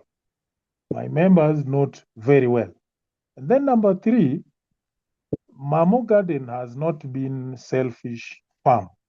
Right from its inception, we have many programs we conducted for the benefit of the other community, and that is what drew the consideration of the government to send farmers on Mamo Gardens. So, Marvin and Lenia, I am 100% convinced that the most free method of enriching our soil above all many things you read, we don't understand, we follow, are difficulties use of biochar, fermenting it for our soil. So, Lenia consider to bring on board 50 farmers. 50 are enough. 50 farmers to train on our demonstration farm, on our demonstration program, so that this knowledge does not remain with us. Because today in our environment, if you look critically, the soil nutrient loss, the loss of soil nutrients has made so many farmers running around, knocking their heads, running from crop to crop, disappearing and killing crops to plant because of the only one reason, that is soil nutrients, maintaining soil nutrients. I feel keeping our soil nutrients is the key, most fundamental factor in producing any type of crops we have here. So, in the beginning process, in the beginning baseline, we need some farmers to come on board. And please, Mr. Tabo, I request you not to leave me alone, because you are the source of this knowledge, the source of this, you are the answer to our problem at Mamo Garden and extending to farmers. So I beg you, I really kneel down in front of you, not kindly don't leave me alone. The moment we have realized the benefits of this usage of biochar and its fermentation, I am very proud even to plant, check, and record yield with courage. I'm able to answer many questions about yield, about production, and others. These 3 points make me stand very firm to put biochar and fermentation into practice. That is my position. Well, I appreciate your position and I support you 100%, and I'm not going to abandon you. I'm going to send you these seeds, and I'm available for any follow-up conversations to continue this going. For me, what I want to see when I hear you are going to have 50 farmers come and learn. I want you to be able to feel so confident in what you're sharing that they are going to be able to do the same thing I am doing to you, that you are about to do to them. You are going to, we'd call it training the trainers. You are not just going to train them how they can benefit. You're going to train them to be able to tell their neighbors and their families how they too can do this, because those 50 should easily become 500 in not in one event, but over the time of conversations and distributed knowledge, sharing it. So I will definitely be keeping in touch with you. And what I also really want to see, when you get 50 people together and you're teaching them about biochar, please capture a photo of that. And if you get a pile of biochar in the photo, or people holding a handful of biochar in their hands, please take those photos so that we can share with the international community. Look, this is happening and this is how it's happening. People must come together and talk. They must come together and make fire and share these methods and techniques, because this is what we all need to continue forward in our system, our ecosystems. I really request for your participation to guide Mamo Gardens and especially Marvin and Lenia and myself inclusive. This is a sitting knowledge. It's a brand new key to food productivity starting at Mamo. It's a lucky farm going to open the gate to answer problems for our farmers. Whenever you talk about any type of crop, the soil management is the first word that should come. And when you talk about this, some people say wide range information, we get lost in the middle. But biochar and fermentation, for your information, let me inform you that so many people have cows which are heaping cow dung and they are pushing them out. Some people are running away. They are leaving. They are running away, leaving where they have been keeping cows because the cow dung has heaped a big layer of up to half a meter. And when it rains, it is giving diseases, hard life for the animals to live. So you find many people are shifting. I am going to bring the cow dung into use with charcoal. Absolutely. Kindly, Tabor, I beg you to remain at my side. Every big Absolutely. achievement started with the first step. The longest journey starts with the first step. Marvin, you are going to capture all photos. And Lenia, you are going to capture all photos. You are going to go each part of the programs one by one. We are ready to present that to you. I promise this.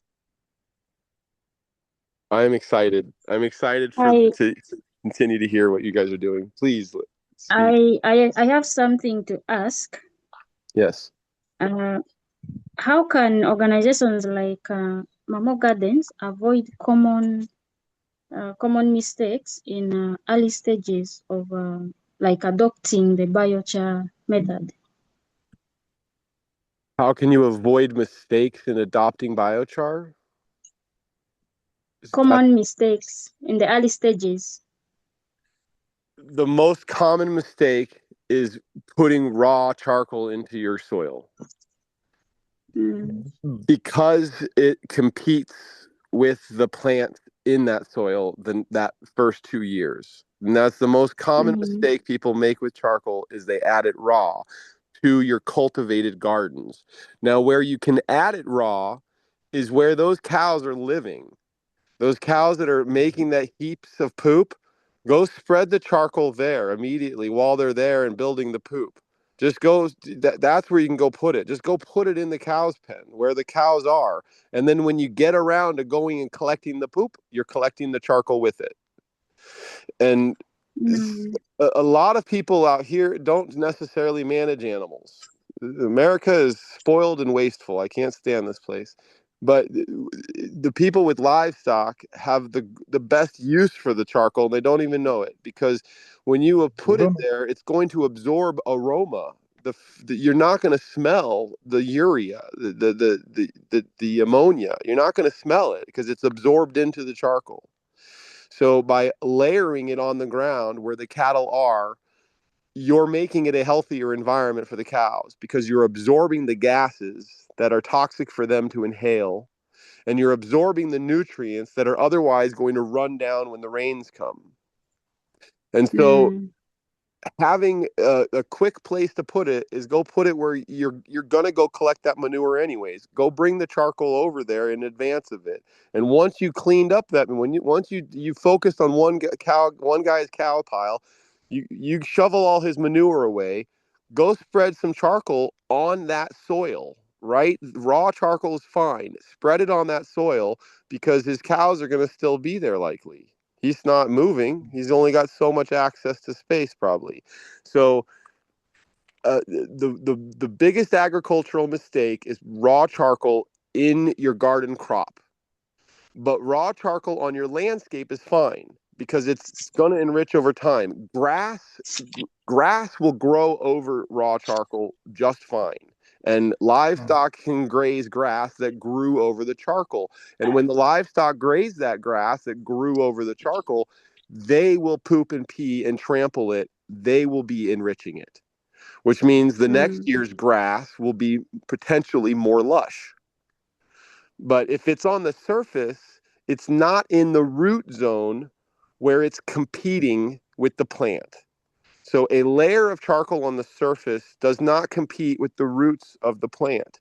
But if you're tilling open a bed and you're going to plant your seeds and your potatoes in that row of what you dug up, you don't want to put raw charcoal in that ditch that you're about to bury. You want to put an enriched charcoal because it will you provide the nutrients that it would otherwise be competitively stealing from the soil.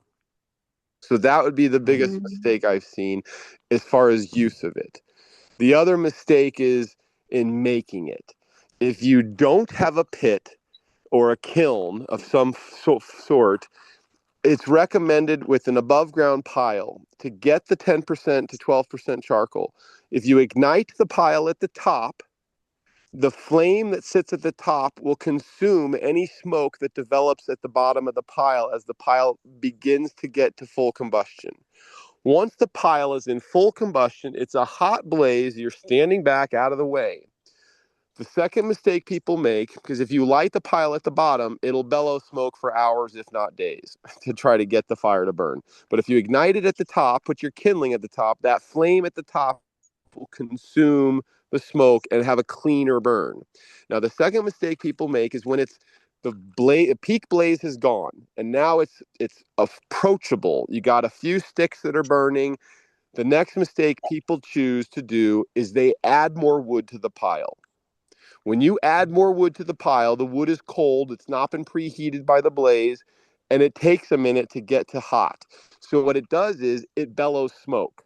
So when you start adding wood to a fire that's simmering down, you add wood to it, the wood has to heat up, and it starts smoking until it reaches a hot enough temperature that it's in flame again. Now that it's in flame, people keep adding wood to it. And the reason I ask you to not add wood, if you started this is an above ground, flat on the ground, no pit, just a flat pile. If you add more wood, while that wood is getting to temperature, smoking and coming to flame, all of the wood below it is done burning. Those red hot coals are being exposed to the air coming across the landscape. The coals on the bottom are becoming ash, while the new wood you threw on is just starting to smoke and flame. So you are losing charcoal at the bottom by adding more wood. So in an above ground pile that has no pit, but in many cases, nobody's going to suddenly dig a pit. They already have a pile. It's too easy to not just want to light it. So I'm not against it. You're going to get half as much charcoal, but hey, that's better than none. So the starting point, ignite it at the top of the pile. I've seen a video from somewhere, I think in Kenya, where they did a long windrow. If you know what a windrow is, it's just a long pile instead of a round pile. It's a long pile. And it was a windrow of corn stalks, just purely corn stalks. They ignited it at the top of one side of the pile, and it burned up and down. It just blazed that whole end of it. And then the fire creeped across the line. It went across the length of that windrow. So the whole windrow ultimately became consumed. But in the process of it slowly consuming through the length of it, the very beginning where they ignited it is done. It is no longer smoking. It is no longer flaming. The flames are moving down the pile. The pile that was really tall is now really short where it's finished. And two guys followed that windrow burning with shovels because they didn't have water, and they just shoveled dirt onto the corn stalks. And they did this in the corn field, which means they're just now using their own dirt and they're covering the red hot coals to cool them down while the rest of the windrow continues to burn. So it took them the day, right? But it was just one long burn. It took a while for the burn to finish, and it took a while to finish shoveling dirt down the line so they could continue working down the line. And now they have charcoal in their soil. Now, the problem there, great, they made it on site, they made it in the surface. You now have raw charcoal in your soil. So then what I would do is I would put my cattle right there. I would push those animals to stand over where you just had that burn and where you just covered all that charcoal with dirt. Go put some animals on that. If you're feeding them hay or you're bringing them feed, that's fine. Bring them the feed there, you know. And by having them standing there and hanging out there, they're now peeing and pooping into that pile and they're enriching it. And so a lot of problems was that, you know, the farmers that started doing the charcoal in the soils, they were adding it raw. But the other problem is they were using power company produced charcoal, which was high in ash, and it was more fly ash and less charcoal. And they dumped it out on their farm fields and their cow fields.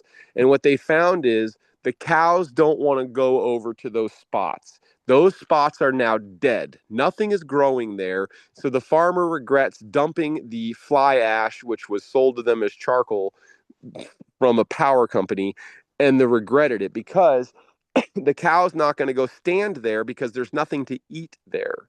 So what the farmer could be doing is feeding them there. You put some hay right in that dead spot where there's just too much ash and maybe there's some charcoal, but you put some feed there. Now the animals go there to eat it. Now they're standing there pooping and peeing. That's how they're building up the soil again. So livestock or cows especially are a great way to build up your soil because of the amount of manure that they produce and the amount of urine they produce. The charcoal is just a means to store that nutrient. There are studies about people feeding it, but if you just put it on the ground, they'll eat it if they want to. And what I noticed is they don't really want to eat it, but they will. But it's not something that's necessary to feed them. But if they did eat it, or if it got fed, or you added it to the water so they're consuming it, you do in fact help improve their digestion. But you also have it enriched when it comes out in their poop patty, and now you have a charcoal infused poop patty. So there are advantages to that. And so you could go to the farmers that have cattle and they have a water trough and just dunk a bag of charcoal in it to shake out all the loose particles of charcoal into the water. Now you've got some in the water, which means you got clean water and you've got charcoal in the water. But now take the chunky parts that you dipped in this, tea bag or pillowcase that you used, and now go dump the charcoal that's chunky that didn't rinse off in the water and dump that on the ground where they're laying and trampling and hanging out, because then they are pooping on it, they are peeing on it, they are crushing it to smaller particles. And then when you go collect that manure, you've already got some charcoal mixed with it, and you can still add more. Like I said, you can go up to 50% in your mixture. If it's enriched charcoal, you can go higher percentage. If you're doing that fermented and mycelium soaked charcoal, you can do a higher percentage because that's practically soil. That's some of your best stuff. But mycelium is really the goal of a healthy soil. And the only way you're going to get mycelium is if you have enough carbon matter that the mycelium can live on. So that's where your compost material comes in. That's where, and the bacteria that's going to cultivate on that. And by soaking and getting that bacteria in the charcoal, you can attract the mycelium to it until the mycelium can find a living plant to get enough energy to keep growing and then to become eventually a fruiting body of mushrooms. But you're not trying to become a mushroom farm, and most likely the mycelium you're going to collect in most cases is not necessarily a fruiting body type of mycelium, but your mycelium is going to be different than mine. Because of your ecosystem is different than mine. And so that's what's great about these practices is you don't need to buy some fancy product from some special country. You just make it with what your bacteria ecosystem produces. Yes, we are going to do that. On our page at LinkedIn, I will request to send you my email address. I beg, if you have some written material, you send us there so that you use it, and it can help us to derive the training kit for this program of biochar, making, fermentation, and the use. I will send you my email there. Okay. This is exciting, if I should say the word to appreciate. I am thankful that the rich and wealthy knowledge you have has got a means now to reach the end users, and it is coming to the most strategic and vulnerable farmers who are isolated, very, very isolated. We are within a group of farmers that are, one, I should say, illiterate. We are going to translate this into the local language because we have so many farmers making charcoal and selling to earn very little money to support their living. But If the if you guys benefit, if you do make some of this content and it translated into another language, I would implore you to share that back with me, and I will post it on our website. I will make a page just for other languages and people that if we find translated versions of this, let's make it available online and make a link of it on our website as well. So I will try to share some content with you, and if you've made translated versions of it, share them back with us. Even if I can't read yes, them, I'll believe your translation and we'll put it online so it can be accessible through a search. yes, because Mr. Tabor, people are suffering from what people are suffering from is not the type of crops, managing pests, etc. The main problem, the main underlying problem which is not solved is the soil management. And Yes. free. This is free. I have the impetus to get the material, translate it so that the last human being will burn the last thrown away cassava stalk, sorghum stalk, maize stalk, corn. When we harvest corn, we process. Those things are being thrown away to rot. Others Right. are reusing them for firewood to cook, but much is thrown away. And then we are fermenting it. The most free available object to ferment this charcoal is the cow poop. It's free. Anybody owning a kraal will say, come and collect as much as you want. But Right. people don't know. We have been blind, including me. I'm accepting that my eyes have started opening to manage Mamo Gardens. I was blind. So I'm going to put all my weight on this program to make these 50 people the pioneering beneficiary of this program. I swear, Marvin and Lenia, pick up the spear. We go to hunt, biochar, ferment, and answer our own problems. This should have been a program adapted by government agricultural sector of the government to solve problems, underlying problems at home. Nobody is doing that effort. If you call an agriculture assistant to the farm, we have invited them so many times until I refused, because I can personally become my own agriculture assistant. And now with the help of Marvin and Lenia, who are educated enough, these are university graduates, they can put everything all right in order for Mamo Gardens and the community farmers. So we are going to be our own agriculture assistants. Instead, we shall invite the government agriculture officer to come and witness the progress we have at Mamo Gardens. I'm very proud.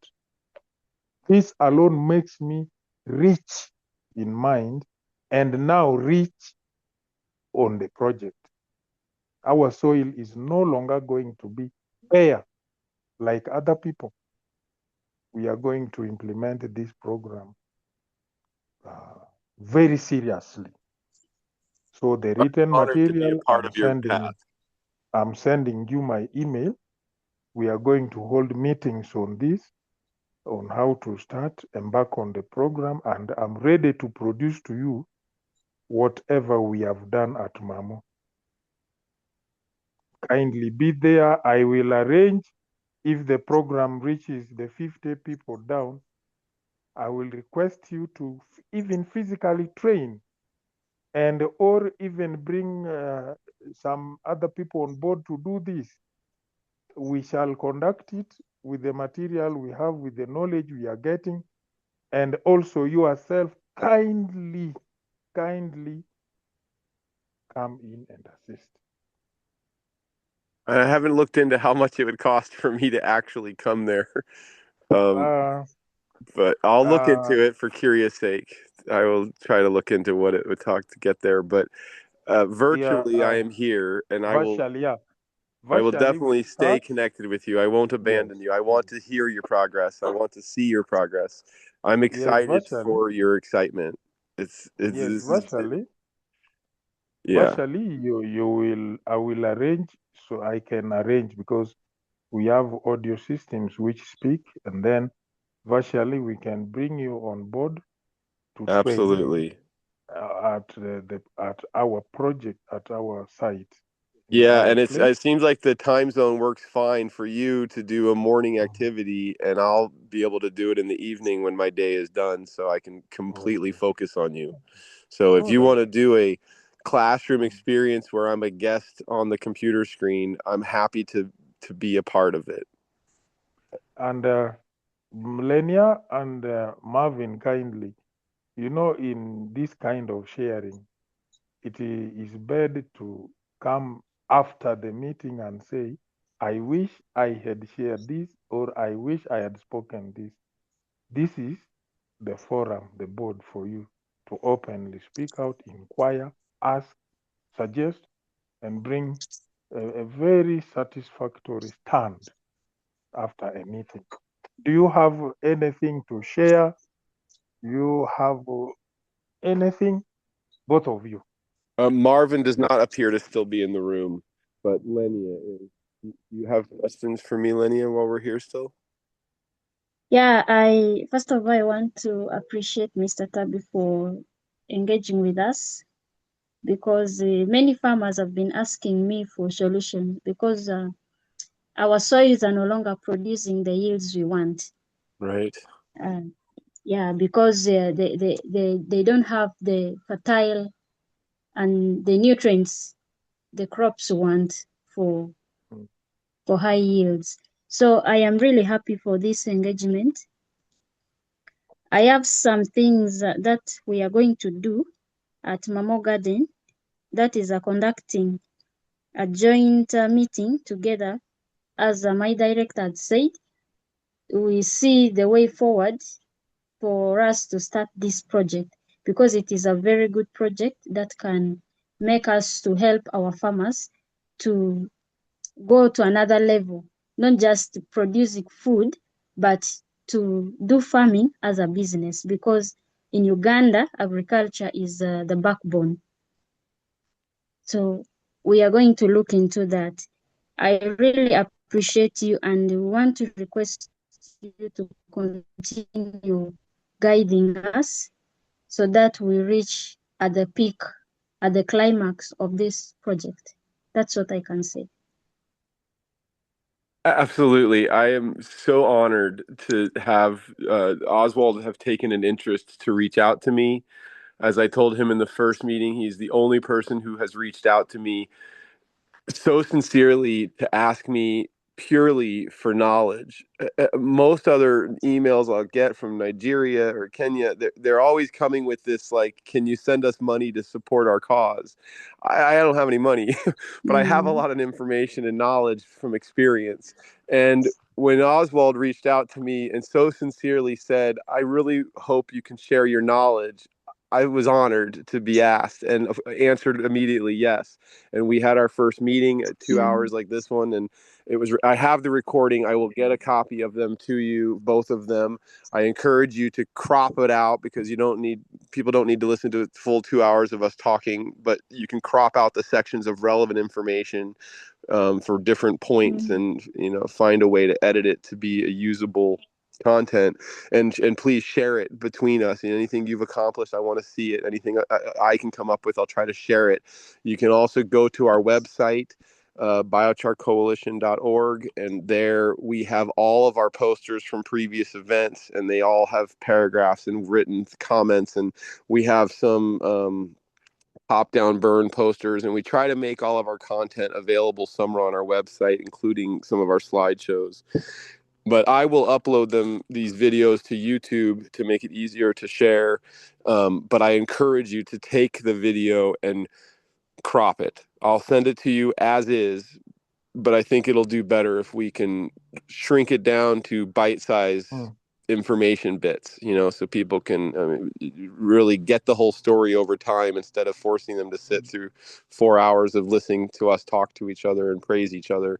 Because I am honored to be helping you and to hear your guys' excitement. It really makes my day. I had a rough day, and I am now going to go to bed full of excitement and joy because I want to be making a difference in the world, and this country that I'm in is in a terrible circumstance, but it's not because of the soil degrading. It is degrading, but people here don't even farm, and that kills me. So I feel like I'm in the wrong country sometimes because of my ethos. But to hear you guys taking this interest in this information, it excites me because I don't necessarily get this interest from my own neighborhood, because people out here don't want my animals on their land, much less the manure. They don't have any manure, and we are losing fertility so fast. And everywhere on the planet, we're losing soil. And what we are doing with this biochar is making soil. And I firmly believe if you've made healthy soil, good food comes from that. Things grow from good soil. Without good soil, you don't have anything. And when we run out of topsoil, we will cease to exist as a species, because everything we eat has come from the topsoil. So I am glad that you are noticing the problem, and I'm grateful that you found me as a resource to help you find a direction towards a solution, towards a strategy of improving the circumstance. And like I said, I want you to feel so comfortable with this information that you're sharing it to those 50 people and getting them so comfortable with the information that they too can share it with people, or share the links of the videos that we created from these conversations. And you can reach out to me. Our original contact is through LinkedIn, but direct email or whatever's fine. Our phone number is even on our website. You can directly contact us in any time to keep asking the questions, to keep bringing new people to me to hear the story, because you haven't yet mastered the tale that I've told. But that's why the videos will be good for you, because you can listen to them again. I'm not a magician. I'm just a simple human like you guys. I am a farmer. I'm a shepherd, but I care so much about our ecosystem, and I care about everybody that's alive in it. And you guys are full of life and are inspiring to me. And I look forward to seeing and hearing and reading about what you guys are doing and the impact it's having. I welcome it. Like, I'm considering you our a little foreign branch of our biochar coalition. You guys can use our logo if you want to promote the biochar, to help people find us as a means to find these videos, to find this information. I stepped into this not knowing what I was getting into. But when I read it and I understood how this is a global impact, the carbon that we put in our ground is benefiting everybody on this planet, because we have stopped carbon dioxide from ever going back into the air. It's in the ground. It's in our ground. We get more benefit because it's in our ground, but everybody gets the benefit of the watershed that we are cleaning. They're getting the benefit of the air that we've prevented that emission from going into. And because of that benefit, I couldn't keep this to myself. And so I started preaching it to my neighbors door to door. And then it got to the point where I met enough friends that were similarly passionate about it. And we started this nonprofit called Biochar Coalition, whose sole purpose is to increase biochar production and utilization. And the best method to do that is through education and demonstration. And by demonstrating and educating, more people can now participate, and more people making it is more total improvement for everybody. And you are the most distant people I have ever talked to about it. And it has really excites me. I just don't even know how it happened. Oswald, kudos to you for having the courage to reach out to random homies, because it takes individuals making choices to make change. And Exactly. this is proof that one person can make a huge difference, because I chose to not keep it to myself, the book I read. I chose to realize that that little book impacted me so much. It changed my life, that I thought, what the fuck is in all these other books? So I started reading more books. And then as all of these compounded with information from the fermentation, that's a whole different book, right? I've read these books, I've learned this information, and now people out here don't read books. I've literally bought copies of books and handed them to people, and they still haven't read them yet. So I've stopped expecting people to read. We come from a tradition of people who tell stories. We told stories to each other. We sit around the campfire, we share stories. That's how information has traditionally been spread. And that's what we are doing with the biochar education. Is we're doing a burn pile. We are burning together. We are making charcoal together. We demystify this. This is not magic science. This is simple. And if people understand how simple it is and they see the benefits, it's really hard to forget it and ignore it. And anybody I've shared this to has been forever changed. And you guys are just the furthest I've reached. We've only met on a few Zoom calls, but to hear your response and reaction to me is wonderful, and it's inspiring for me, and it motivates me. I want more of these conversations. I want to expand to more villages, but I really look forward to hearing and reading and seeing the evolution of your guys' path, and how this has impacted. Because I think it's wonderful. What you were doing before you met me and before you made biochar was already a righteous path. And I commend you so much for taking initiative to do a community supportive garden and training strategy. And I think that the biochar is absolutely just going to add on and improve what you're already planning and doing. Yes, this is a small fire which has started, and it is going to be a bushfire which will expand and go. We are demonstrating in one village.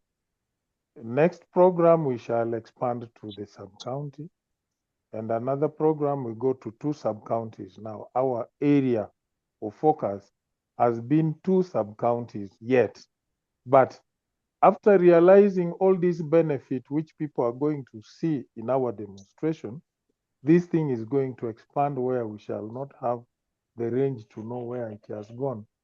You see, traditionally people knew that the use of charcoal is basically cooking, and widespread use of charcoal is cooking. Now you see, I've been made to learn that even our poultry benefit a lot from drinking out of filtered water from I will charcoal. try to find, I have seen a few videos, and I will try to find them and send you links. They show how people are cooking over wood and making the charcoal also. You don't have to make charcoal to ash and to still get the benefit of the heat and the flame to cook with.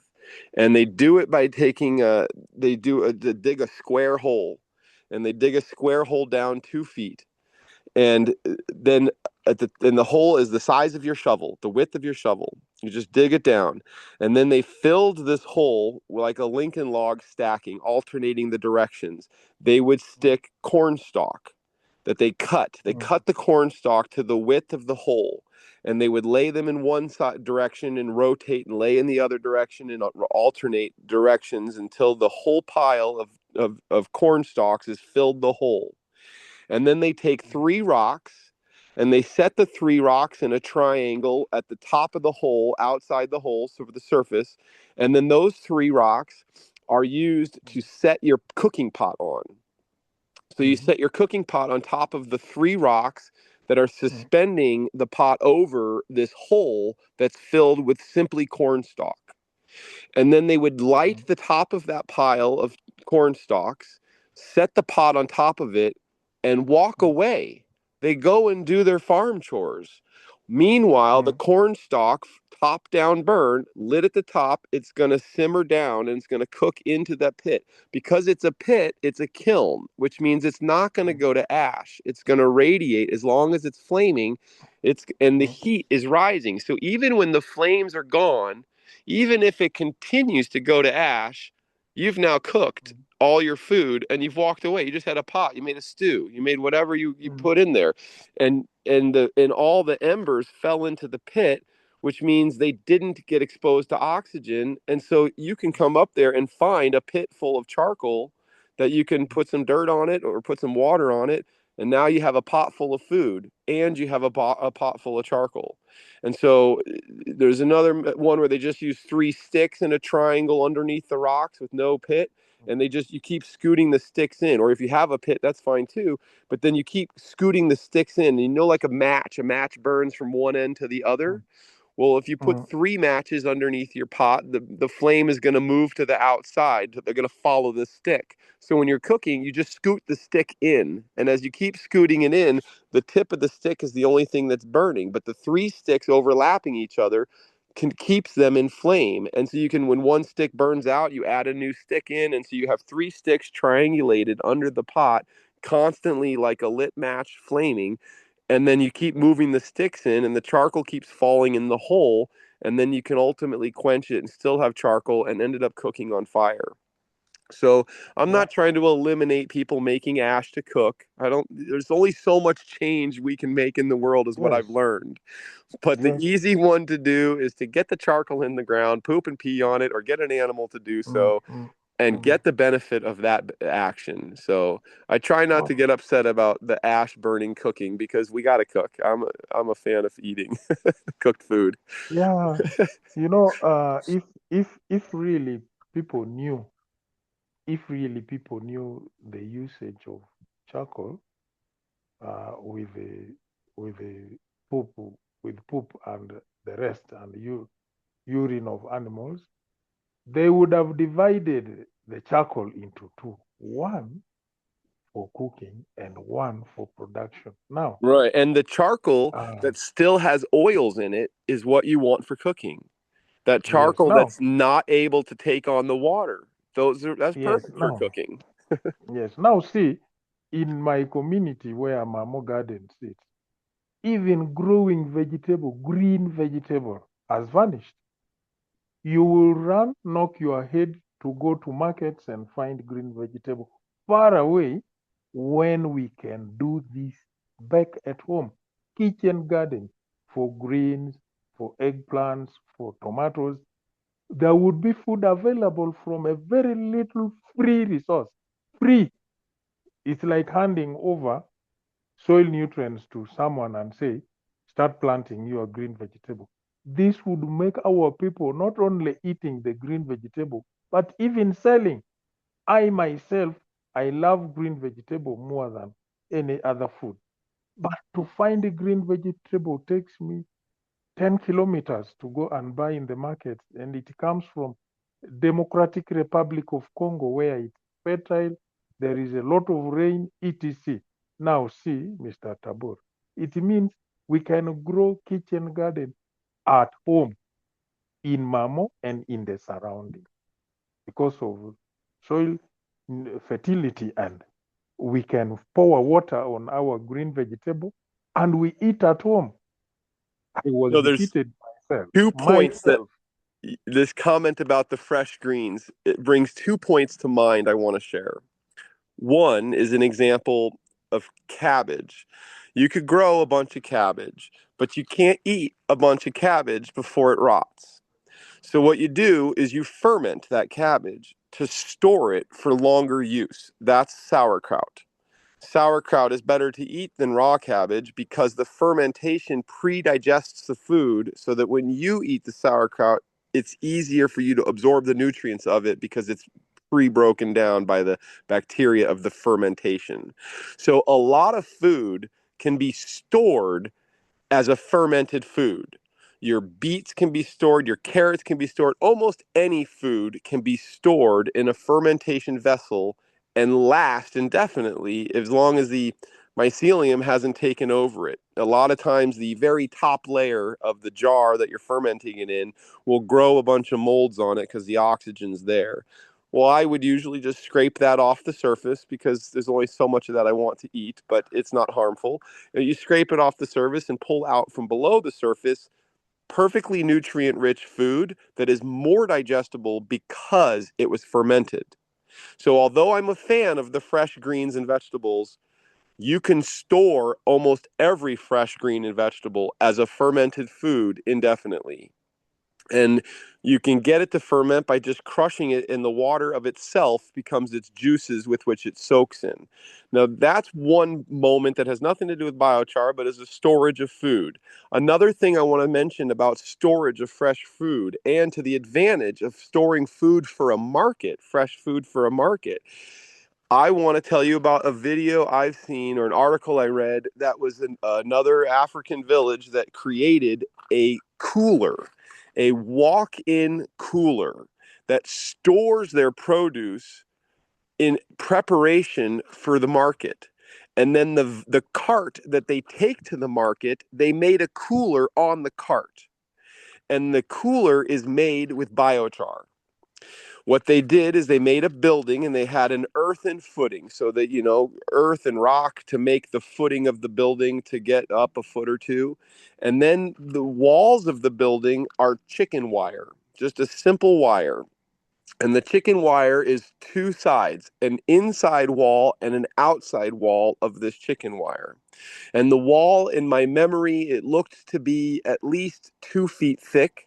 It could have been 3 foot thick. I never measured it. I never physically saw it. I've only read this article and I saw the pictures, and then the rest of it I deduced, and it's a brilliant concept. And what they did is they had at the bottom of the wall, at the top of the clay, they had a pan, basically. It could have just been the earth shaped in a pan, but it allowed the water to run and pool into one corner. So there was a vat of water where the water would run off the wall, the base, the foundation of the wall. The water would run over into a pool, into a bucket or a pot or a container or a hole in the ground. But what they used is the charcoal was filled in the wall, and the wall was chicken wire. They had timber framing in the corner to support the roof.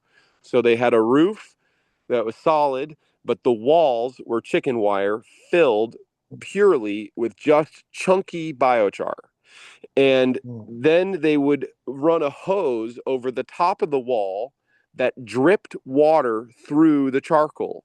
And then it would hit the pan at the bottom of the wall and run over to a bucket where they could recirculate the same water with a small little pump. And they would circulate the water up to the top of the wall and drip it down. And they made a building, which is a giant swamp cooler, which the water dripping down the charcoal and the air blowing through the wall made the room, which was shadowed by the roof, tremendously cooler. I do not remember actual temperatures, but what they did is it was so cool in there that they would store all the produce they harvested over the course of a week so that it would be fresh in preparation for the farmer's market where they would need to take it to the market, which was hours away. So then they made a wagon that had the same structure where the walls of the wagon were biochar and they could run water on the surface of the top of it and it would drip down the walls to make a cool box so that the produce did not wilt in the long journey it took them to get to the marketplace. And so the charcoal is an insulation. It insulates from the heat of outside and it keeps the temperature within. And the water dripping increased the humidity and moisture and coolness of the space within because any shadow is 20 degrees cooler than the sun exposed area. So the shadow of a tree, the shadow of a car, the shadow of a person, the shadow is always 20% cooler or 20 degrees cooler. And so having the roof that's solid makes your room cooler, but having a wet insulated wall of charcoal meant it was a refrigerator that was super low energy because they just had to pump the water up. And I would imagine you could probably do the water pumping several times a day as opposed to continuous, and even using a bicycle or hand pump to just get the water up there and let it drip slowly. It doesn't necessarily need electricity or huge power because the concepts are fairly simple. Charcoal is insulating, the thickness of the wall is insulating, and the moisture kept it cooler and kept it humid, which meant your produce wasn't wilting. Now, of course, they might pick their leafy greens on the last day, but picking the bulkier produce a little bit early because you can only pick so much in the morning before market. You got to pick stuff the day before or several days before in preparation for market. And so they would decide which is going to store longer, you pick that first, and whatever is going to store the least, you pick it last. And so, but by having the cooler both as the fixed location storage and as a cooler for a wagon that they're taking to market, they were able to conserve more of their food and produce that they were able to produce to get more of it to actually make it successfully to sale at a market. Yeah. So I just wanted to Okay. throw that out there. Not that you'll make it or need it, but every story I can think of about biochar, I like to share because I want Okay. people to use their own creative imagination to Yes. create solutions. All right. I think this has been a good meeting and conversation. Great. I respect your time to sleep, Mr. Yeah, Tabet. it is probably late for me. What is it? Yes. It's We are going to, we shall arrange quarter to that. midnight for me. Okay. But you Wish guys you have a good night. invigorated me, so I am honored to have had this conversation with you. I wish you a good night. Thank you Yes. for your time and thank you for all the information and thank you for giving us a new start in life of Mamo Gardens. My eyes have opened. I appreciate that. Yeah. Thank you so much. Yes, thank you, Oswald, and thank you, Lenya, and thank Marvin. I'm Okay. sorry he ditched out, but I understand. I But think I'm maybe Yeah. grateful his and phone. I'm honored, and I thank you His, for participating. okay. Thank All you. Good right. night. Bye. You have a good Bye. night, and I will send you links to Bye. videos as soon as I get them. Okay. Bye. Okay. Bye. Okay. Bye. Good All night. right. Okay. All Okay. right.